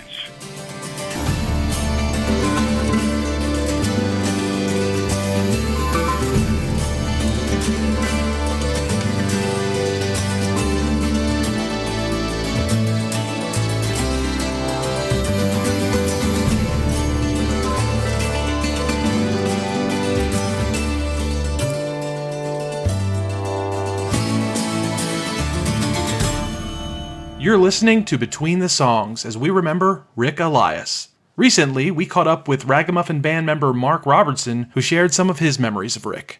I met Rick, I think around 1988, and at some function in West LA, I think.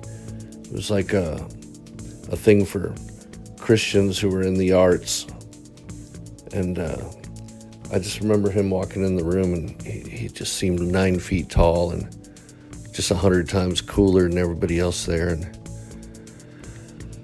funnier, more interesting. He just was a really impressive figure.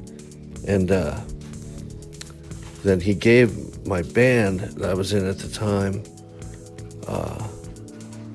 We were trying to get out of our record deal and actually get a Christian record deal at the time. We had a major deal, but it wasn't going well, and we wanted to get out, and we decided we were going to help Rick because he seemed like such a nice guy. Then he gave us a demo, and it was light years beyond anything we'd ever done. And within 6 months, when we got out of our deal and we're shopping a Christian deal, we couldn't get a deal because everybody either was trying to get Rick Elias, and if they did, they were going to dump a ton of money into it. Which is kind of funny. We thought we were helping him out, and he was so far past us, it was crazy. It's funny, Rick was a pretty intense guy. He was well-read, very intellectual guy, but he had a really silly sense of humor as well. And you couldn't out-debate him. He would probably win. Really intimidating negotiator. But I loved something we had in common. It was just a really dumb, silly sense of humor. And one of my favorite bits he did, I'm reminded of this because of a TV show I saw last night. It's real cheesy. A woman's giving birth, and they play the song "Having My Baby" in the background. I don't know if you remember that song. But when Linda was pregnant two different times. Rick's favorite way to embarrass her, that was Rick's wife, Linda. They'd be in like a supermarket or at the mall, or I remember being at a party in a restaurant when she was pregnant with Zach, and Rick will just burst out the song Having My Baby in the most ridiculous like lounge singer kind of voice. Having my baby, what a lovely way of saying how much you love me. Having my baby, what a lovely way of saying what you're thinking of me. And Linda would just turn every shade of red that there ever was. I'm not sure she's thrilled with me sharing this, but I sure love it. It was really, I don't know, it was just Rick.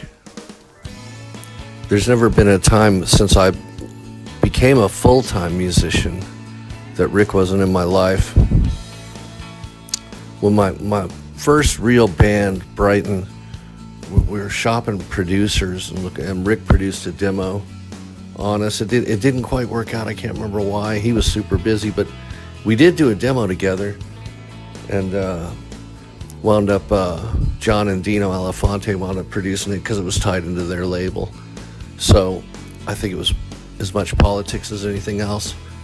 But then later, Rick hired me to play in his touring band, which I did, and which is how I met Rich Mullins. And when the Ragamuffin Band formed, Rick was the one who fought to get me in as the bass player. He got This Train a record deal once. Fast forward, I've been playing with Rich by then. But Rick got us a record deal. We co-produced a couple records together. One I particularly love was an artist named Chris Taylor. He had a record called Worthless Pursuit of the Things on the Earth, or maybe it's just called Worthless Pursuit. I can't remember. Great record. And I think Chris is awesome, but Rick invited me to co-produce that. We just, family get-togethers, everything. We kind of, at some point in our lives, we just kind of became family. I owe him more than I could ever repay for my career. And I miss him bad.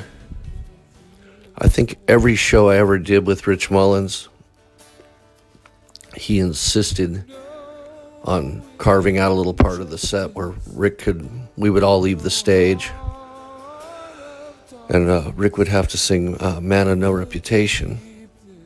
And that's usually the time. It's like when Rich did that a lot, he'd have guests come out, or guys in the band, he'd have me do a tune or somebody else do a tune.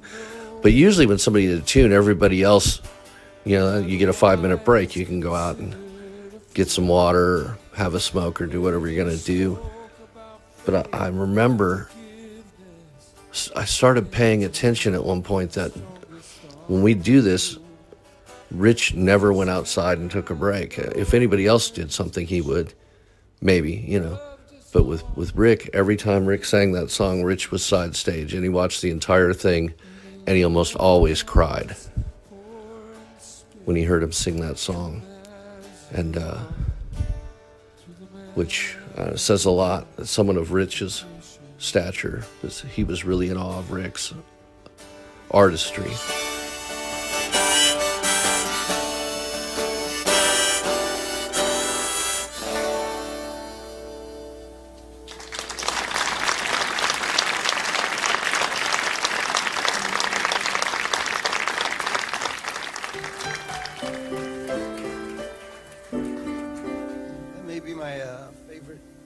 Gospel song. I have a million stories and thoughts about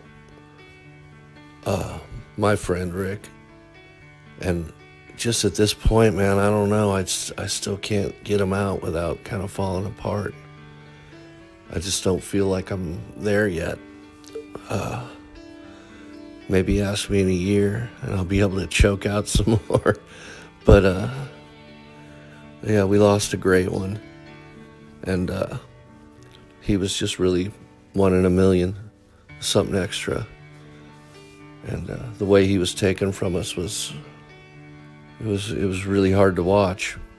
A guy who relied on his way with words struggled with words, you know, at the end, and struggled with his memory and struggled with, you know, how time worked, you know, and it was kind of merciful that it didn't drag out for too long. Personally, I think, you know, when he was ready to go, he went. And I think, you know, I don't know what to say about that. I wish he was still here. But I know he didn't want to be here in such a compromised state. But certainly one of the greatest artists Christian music will ever know. Just a great man. Hey, it's Carolyn Ahrens here. I had the privilege of spending a lot of hours in a van with Rick Elias on the Brothers Keeper tour, Rich Mullins tour in 1995. Rick was, of course, in the band, the Ragamuffin Band.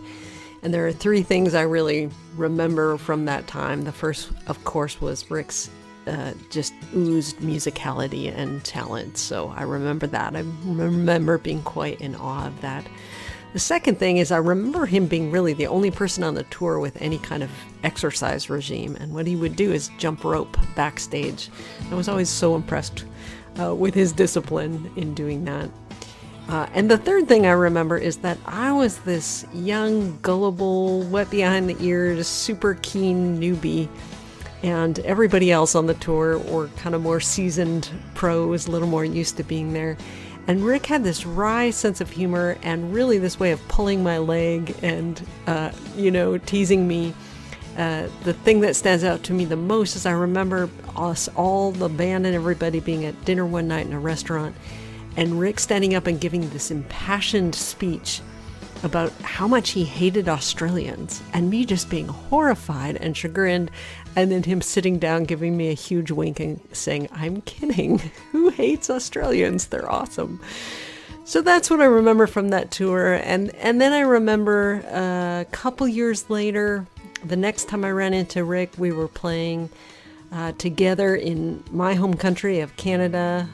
Rich had passed, and Rick and the guys were touring the Jesus record, and Rick was the same insanely talented, smart, quick-witted, wry guy, but there was a new kind of tenderness to him. I remember him telling me that just a couple nights earlier he'd had to do this show with laryngitis and had this profound experience of kind of the audience carrying him through. So I just remember him with a huge smile, grateful for the dent he made on this earth with his musicality, his wit, his talent, and his heart. Thanks. Hey, this is Mitch McVicker. You were listening to Between the Songs. Thanks for having me, Joe and Chris, and I'm grateful to get to talk to you about Rick a little bit. My first experience with Rick was on the 95 Brothers Keeper tour of Rich Mullins. I was just kind of Rich's tech, and then he would let me sing backup some, and it was a Ragamuffin Band tour. And I remember just, you know, it was real cool when Rick would talk to me. You know, I remember on that tour I bought my first quote-unquote real guitar. It was a black Takamine, and he was like, "Oh man, that's cool. That's what the boss plays." You know, Springsteen. He's like, "That's what the boss plays," and I just felt encouraged and it felt like I was cool. The fact that Rick was talking to me about my guitar, and then in '96, Rick was doing a concert at True Tunes in Wheaton, the club there, opening for VOL, Vigilantes of Love, if I remember right. And Rick asked me if I would open for him, and I just remember afterwards he thanked me for doing some songs, And I was just grateful to get to play some songs. It was actually the first weekend I went out and did songs by myself, and Rick asked me to come and play some songs, and then he thanked me for playing the songs. So it was exciting. The 98 tour that happened after Rich had died was significant. I really took note, especially of how driven Rick was to do it very well. I remember one time specifically, I don't know, I'm thinking the concert was in Pennsylvania. He was, I found him in a back room of the stage, warming up vocal exercises on the piano. And Rick was always the tough kind of rock guy, kind of the laissez-faire kind of guy, but he was really driven, and he was doing vocal exercises on the piano. He wanted to do that really well, and that made an impression on me. And then after that, and after I'd been doing it for a couple years, and the Ragamuffin Band had been going, in what, I don't know what you say, year 2000, Rick and I did a co-bill on Times Square at Lamb's Theater, which was exciting for me. That he included me. I was on a co-bill with him, and just the encouragement that I felt from that, the humbleness of him to include me. The Lamb's Theater was it was broadcast out over the internet, I think, even at that time. And Rick was kind of acting as the lead guy of the Ragamuffin Band, promoting their second record, and I played some songs, maybe promoting one of my records, and just the humbleness to include me, and the encouragement that I felt just to be quote unquote sharing the bill with Rick was cool. And then it happened again in 2004 at a coffee house in Cleveland. This time I think Rick opened for me, which was, once again, his humbleness spoke to me. And then it was cool because then after the concert, then we hung out next door and talked for a long time at a restaurant, and the hang was the thing that spoke to me that time. And just it was encouraging to be included in what he was doing, and in his life. And that's the way Rick was. I mean, he was a great musician who was driven to be the best he could be, and he rubbed off on those around him.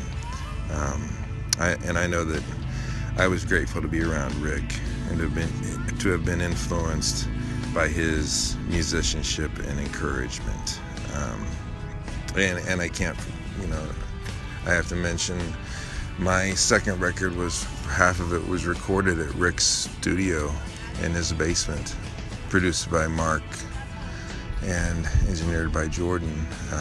And Rick was around all the time, and that just being there was encouraging to me. And because all of this, I'm talking about just kind of in my years of getting going, and Rick was influential on me. And and then it was real cool just to hear what Rick, as the singer, as the producer, did with My Deliverer, the song that Rich included me in the writing of. And that was cool to see what happened with it each night on that 98 tour that was done kind of in memorial posthumously after Rich died. And that was, moving to hear that song each night and see people respond to it. And it was cool to see it done by great great musicians and a great singer like Rick. Yeah, so I'm grateful to have been around Rick and to have been influenced by his musicianship and his drive and his overall encouragement in his life. Rick, you are missed, and thank you. Joseph took his wife and her child, and they went to Africa to escape the rage of a deadly king.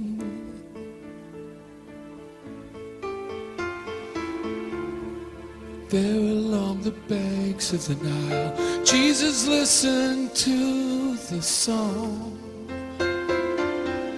that the captive children used to sing. They were singing, my deliverer is coming, my deliverer is standing by. Help us out. My deliverer is coming, my deliverer is standing by.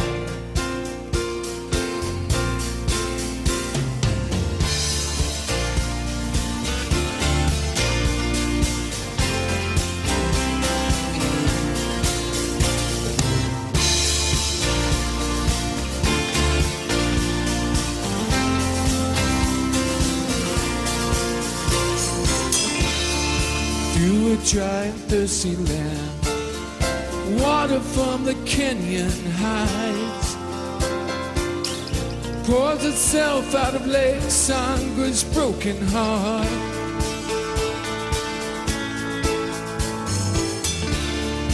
There in the Sahara wind, Jesus heard the whole world cry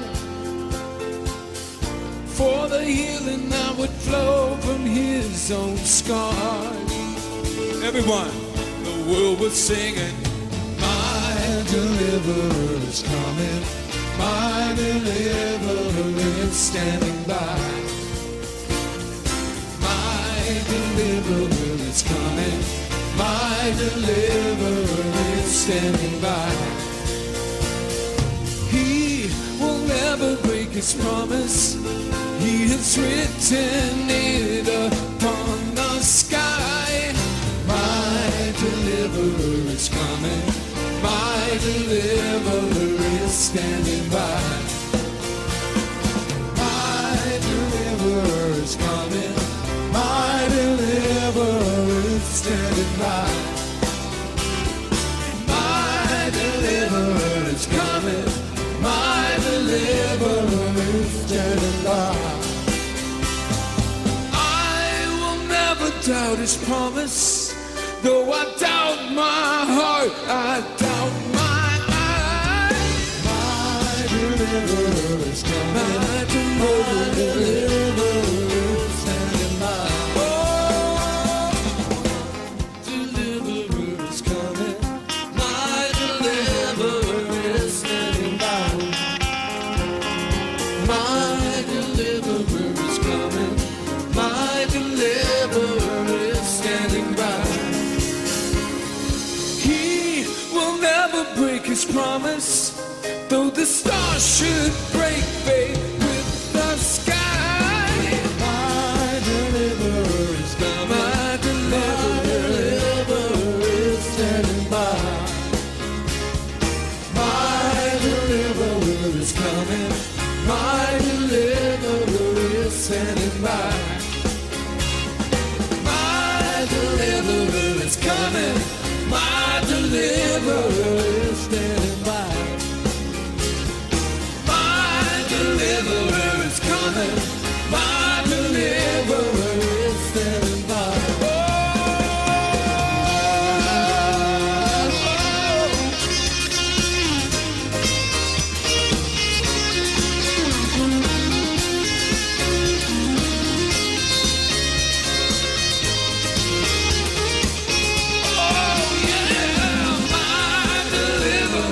Coming.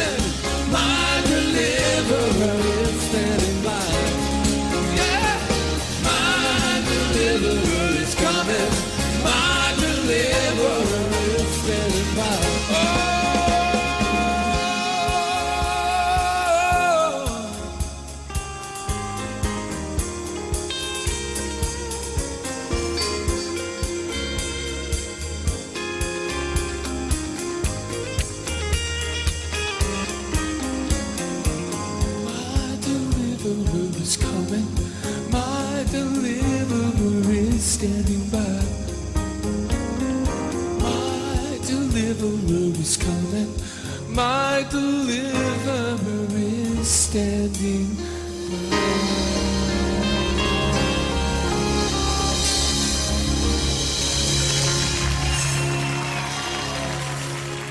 From their 1998 appearance on Live from Studio B, that was A Ragamuffin Band performing My Deliverer. One of the guys who spent some time with Rick in his final months was Phil Keaggy. Brian Mason had the chance to sit down with Phil, and he shared a little bit about that time they spent together, reflecting on the Jesus record. When the diagnosis came, and Rick was having both chemo and radiation treatments, a bunch of the dudes volunteered to drive him because he was told he couldn't drive. And so a lot of you guys took turns driving him. So you had a good hour and a half, I suppose, between going and coming back. So that was alone time with Rick. Was that good conversation? Incredible. We had some really good conversation, and it was very up. He was, a visionary. He was believing that there was going to be, he was believing for a healing. I really feel that. There was an optimism. And he was funny. And we chatted the entire time. We only listened to a couple songs from the Jesus record just for reference, We got excited about that when we could hear this music again. And I think he needed assurance from his brothers that what he did was worthwhile. We all need that. But I loved giving it to him. And he deserved it. And so, yeah, I cherish those memories with him. And there was funny moments too, like trying to get in front of cars to get off an exit ramp, and he'd roll the window down. And, I have cancer, really loud in a big voice, And then he'd roll the window and goes, sorry. You could hear him up the top the hill, above the 440. Very Rick. His voice is so big, but his spirit is big. Yeah. And a good man. God bless him. Thanks, Phil. Life is a mystery. It's a mystery we're all living. This world is so fragile and we're so frail, so frail. Yeah, but the sweet Lord Jesus' mysterious heart keeps alive, blood pumping at the center of it all. If he let go of us, we'd all blow apart. But it holds on tight, his love don't fail. We didn't know what love was.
Hey everyone, this is Aaron Smith from the Rich Mullins Band, Charlie Peacock Band, the 77s. Yeah, Rick Elias' anniversary of his passing is coming up, and on this day I'd like to thank you all for enjoying Rick's music and spending time listening to this program, because you just dug what he was about. He was a great friend of mine. As our relationship got older, he became a greater friend of mine. It didn't start off great. It was a gradual sort of thing, but at the end, He was one of my closest and dearest friends, almost like a hero who I had the chance to see a transformation and to gather strength from, so that if in my days I may be struggling or be challenged with something, I can look to Rick Elias and how he persevered and went through his trials in life and gained strength from that and hope from that. So, yeah, I'm glad you guys are interested in Rick and his music and his time here on Earth and his contribution to CCM.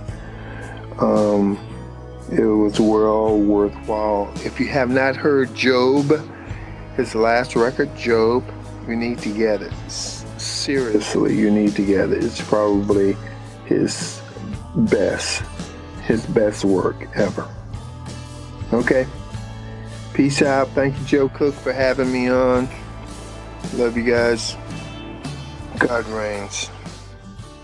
Between the Songs remembers Rick Elias. When we started planning this tribute, there were a couple of guys we knew we needed to reach out to. The first was, of course, Jimmy Abegg, founding member of A Ragamuffin Band, and the other guy was Rick's longtime friend and eventual bandmate, Ben Pearson. Well, not only did they accept our invite, but Jimmy and Ben recently got together to reminisce about their friend Rick Elias. We meet at Ben Pearson's house, and we rehearsed in the basement, and Ben's our new rhythm guitar player, and we're going to play a big Catholic youth event in New York City, and I think that's where we met Joe Cook. Is on the way there we played a gig up in... Yeah, it was like in Delaware or someplace. Yeah, somewhere Father up. Mike. Yeah, and I think Joe Cook. And then we played another one before that. Yeah. Maybe it was that one.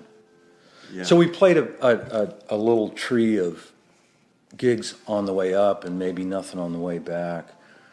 Rick was the consummate professional for getting the band rehearsed and in tip-top shape for the next appearance. And I have a really great memory of Rick in at the event.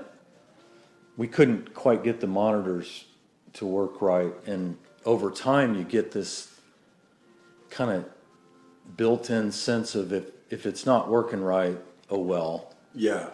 Just get it so I can at least hear each other. But with Rick, it really wanted to be right. Yeah, he wanted it to be right, and for some reason the monitors could not be any more terrible that night. They couldn't have been worse. And to the point where Rick took it personally. Yeah. And he was convinced that the sound engineer front of house had it in for him. I swear he's got it. He hates me. He's doing this deliberately. Does your monitor sound like this? Oh man, what a case. That playing with the Rags was probably, as far as musically, was a high point for me. It all came about when we were having a get together after Tommy Howard died at my house. And what I thought was going to be kind of our little gathering, about 8 to 10 of us, that we had when Rich passed away at my place. We thought that's what we were doing. And what happened, the word got out, there was about 50 people at my house that night. That was at Tommy's wake. And we had a great wake for Tommy Howard that night. Yeah. And anyway, everybody was pretty lubricated. And that night we were pretty late. We were having smokes on the back porch, and the guys were talking about, hitting the road. There were some legs coming up that they needed to do. And I kind of just jokingly, I'd been playing in another band at the time, but that was dissolving. And I said, hey, you guys don't need a rhythm player. And I said it jokingly. And Rick was like, yeah. And I kind of left it there, that night. And haha, yeah, sure. And anyway, the next morning he calls and he's like, you're serious, right? And I'm like, yeah, but are you sure? And so that's how it all started. And I always felt like the kid, that is the last to get picked in for football, for tag football. And Rick was the guy that picked me, and I did that did a lot for me. Yeah. I needed that at the time. And that was great. Yeah, playing with these guys was just an amazing thing. Having been behind the lens for so many years, and then having the opportunity to play was amazing.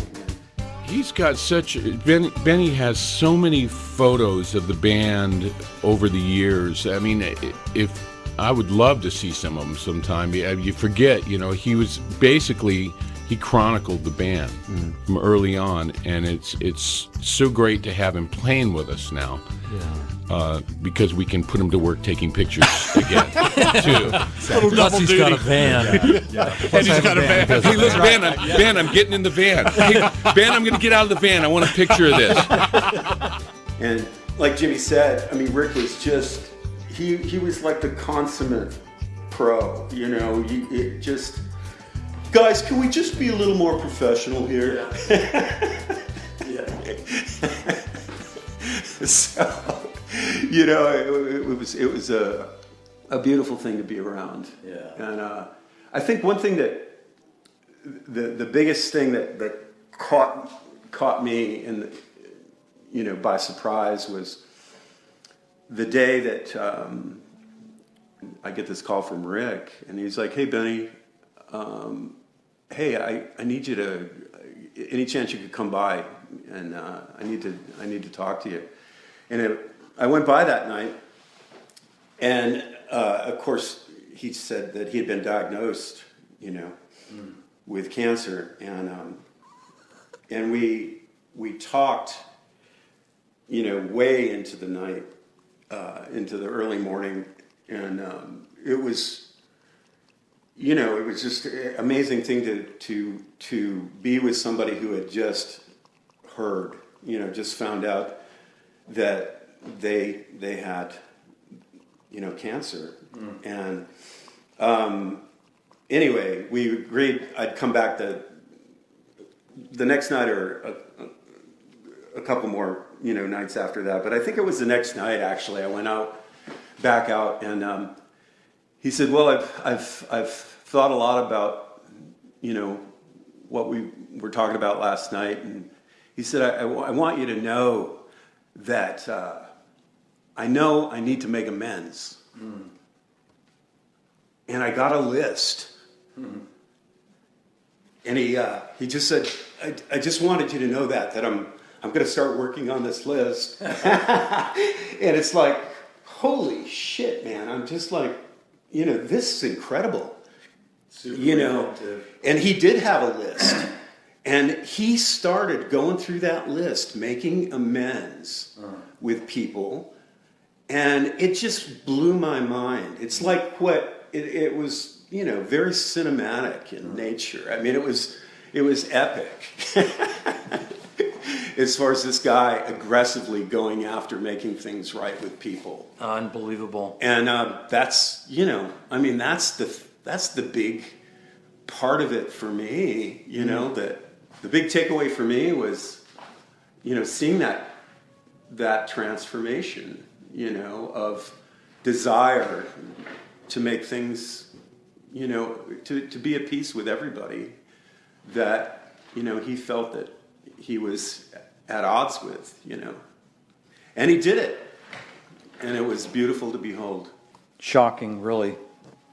For many years, I called Rick every month to just check in, and felt like we had the kind of relationship that asked for some kind of maintenance, even though I knew something wasn't quite right, not sure what. Yeah. And he just never picked up or called, Yeah. But that's okay, because I felt like Yeah. I'm doing my part to keep the tree growing somehow. And that time period you're talking about, finally, I mean, after more than 10 years of... You were on that list. Yeah. Hey! I can't even say what he said. Yeah, yeah. Essentially, this is the Doombah that has been harassing you for years. Yeah. I just want you to know I'm really, really sorry. And I wish we had the time to get back to the beginning where it was all not that. I don't know why he felt like it would be easy for him, because I could hear how it wasn't. Yeah. Because the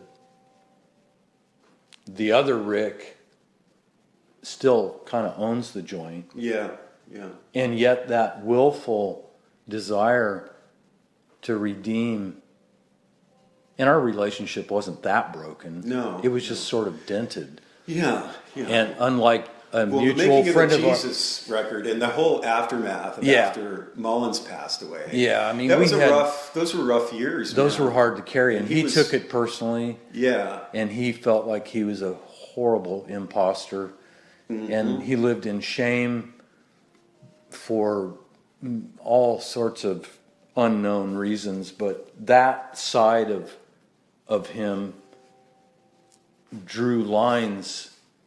On more than one occasion, I remember him saying how he had, jettisoned Yeah.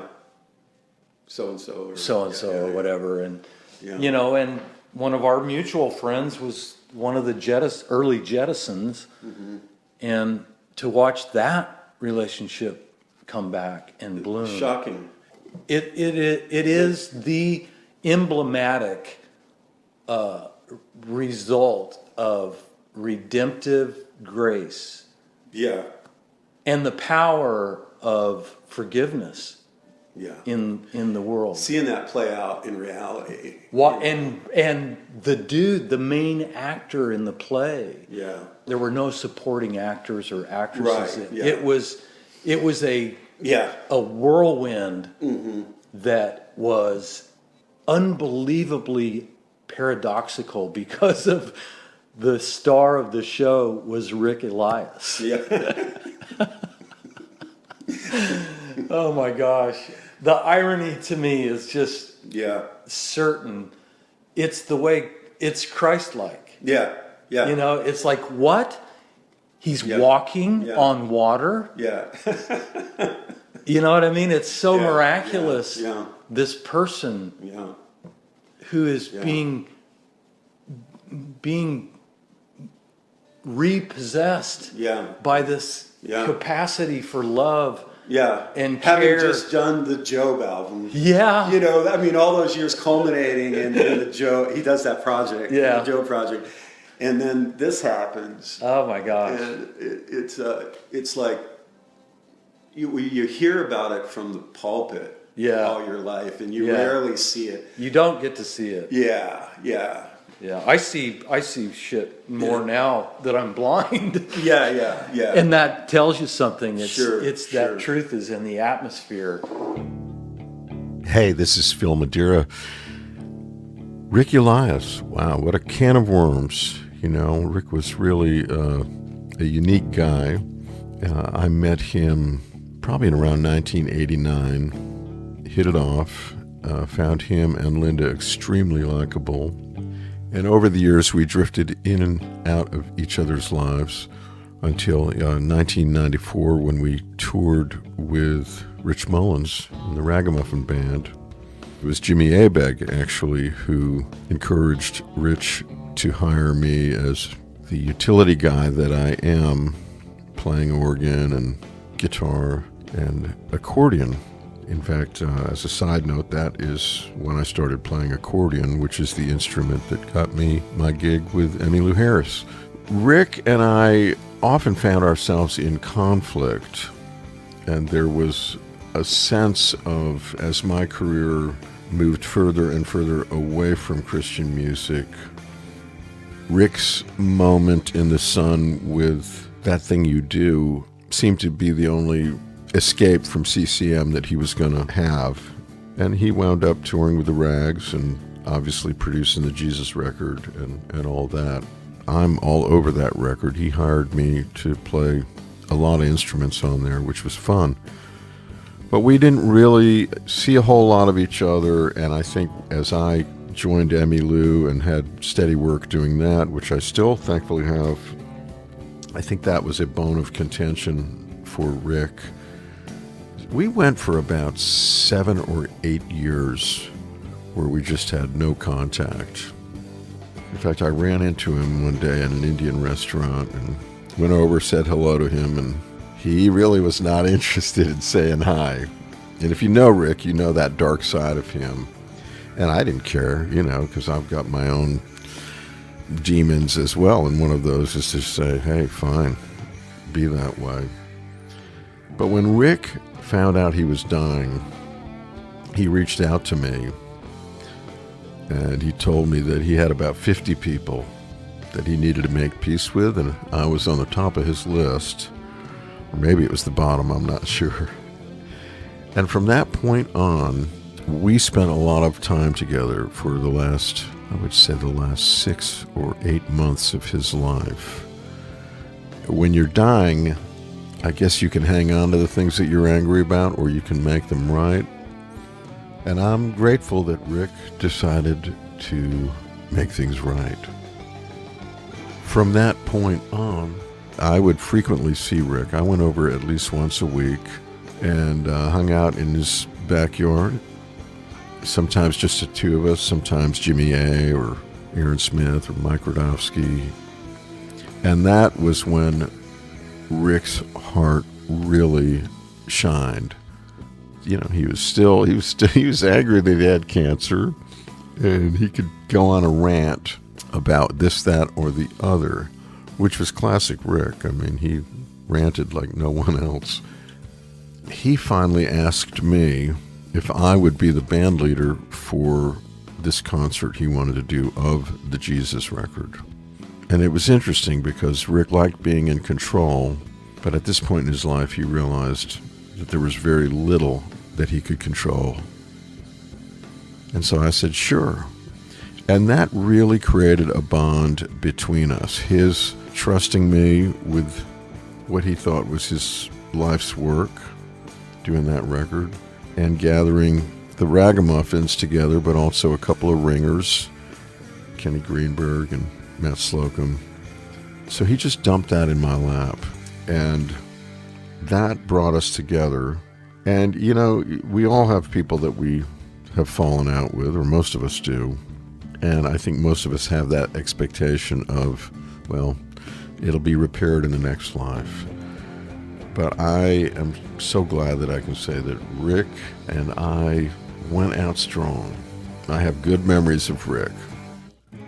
One thing that I would never have predicted a year before he passed, first of all, was that he'd be passing anytime soon. But the other one was that I would be singing at his funeral. Linda requested that I sing what is probably Rick's most iconic song, which is Man of No Reputation. And I could barely make it through without weeping a little bit. Plus, I had like tears in my glasses, so I was having a hard time seeing the lyric. And I think at some point I said, damn. And I thought, well, now I'm being appropriate for this guy's funeral. Because if you knew Rick like most of his friends knew him, you knew that he was a beautiful mix of the sacred and the profane, which is pretty much how all of us are.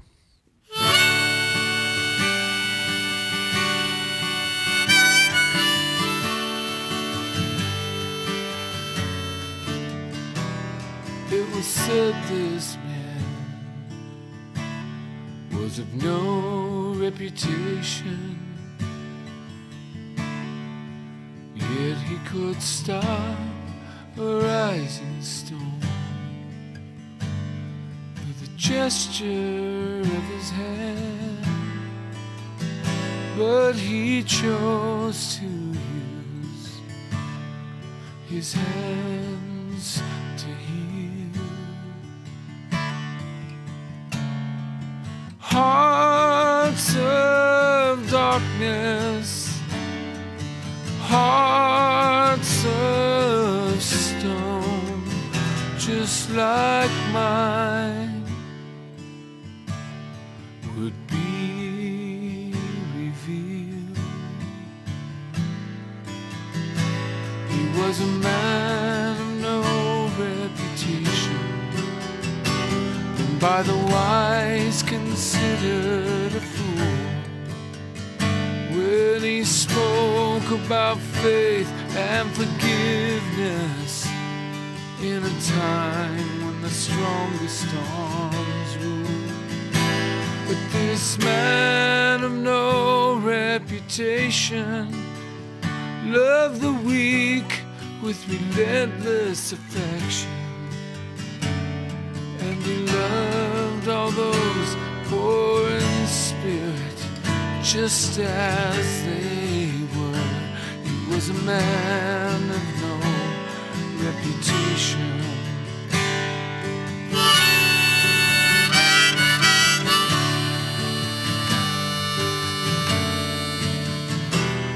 It was said this man brought only confusion,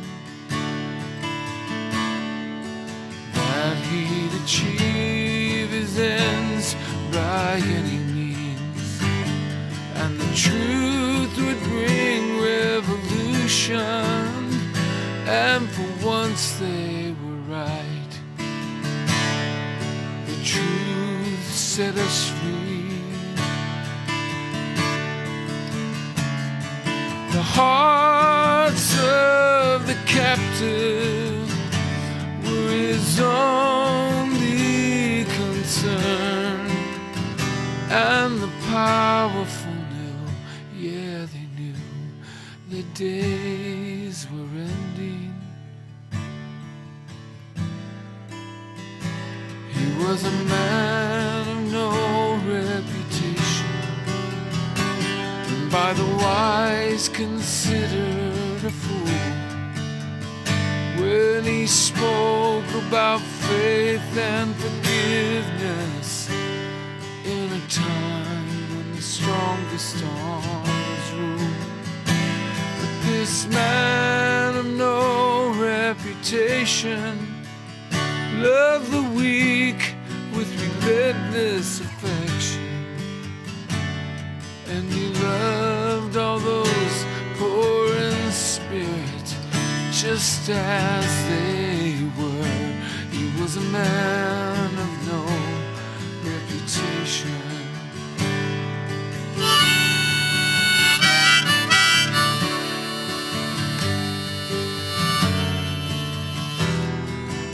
One day soon the gates of heaven will open wide,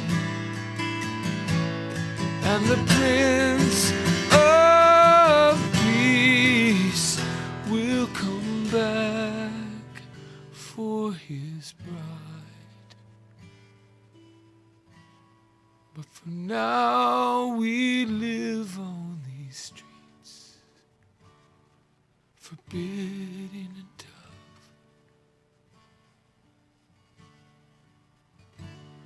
where push always comes to shove,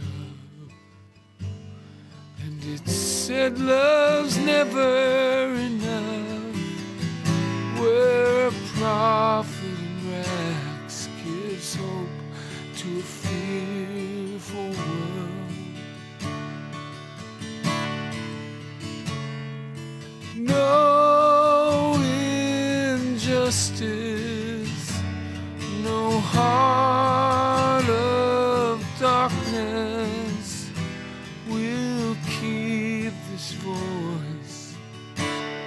from being heard. He was a man of no reputation, and by the wise considered a fool. When he spoke about faith and forgiveness in a time when the strongest arms rule. But this man of no reputation loved us all with relentless affection,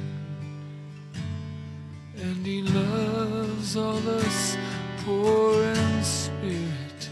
Come as you are, to the man of no reputation.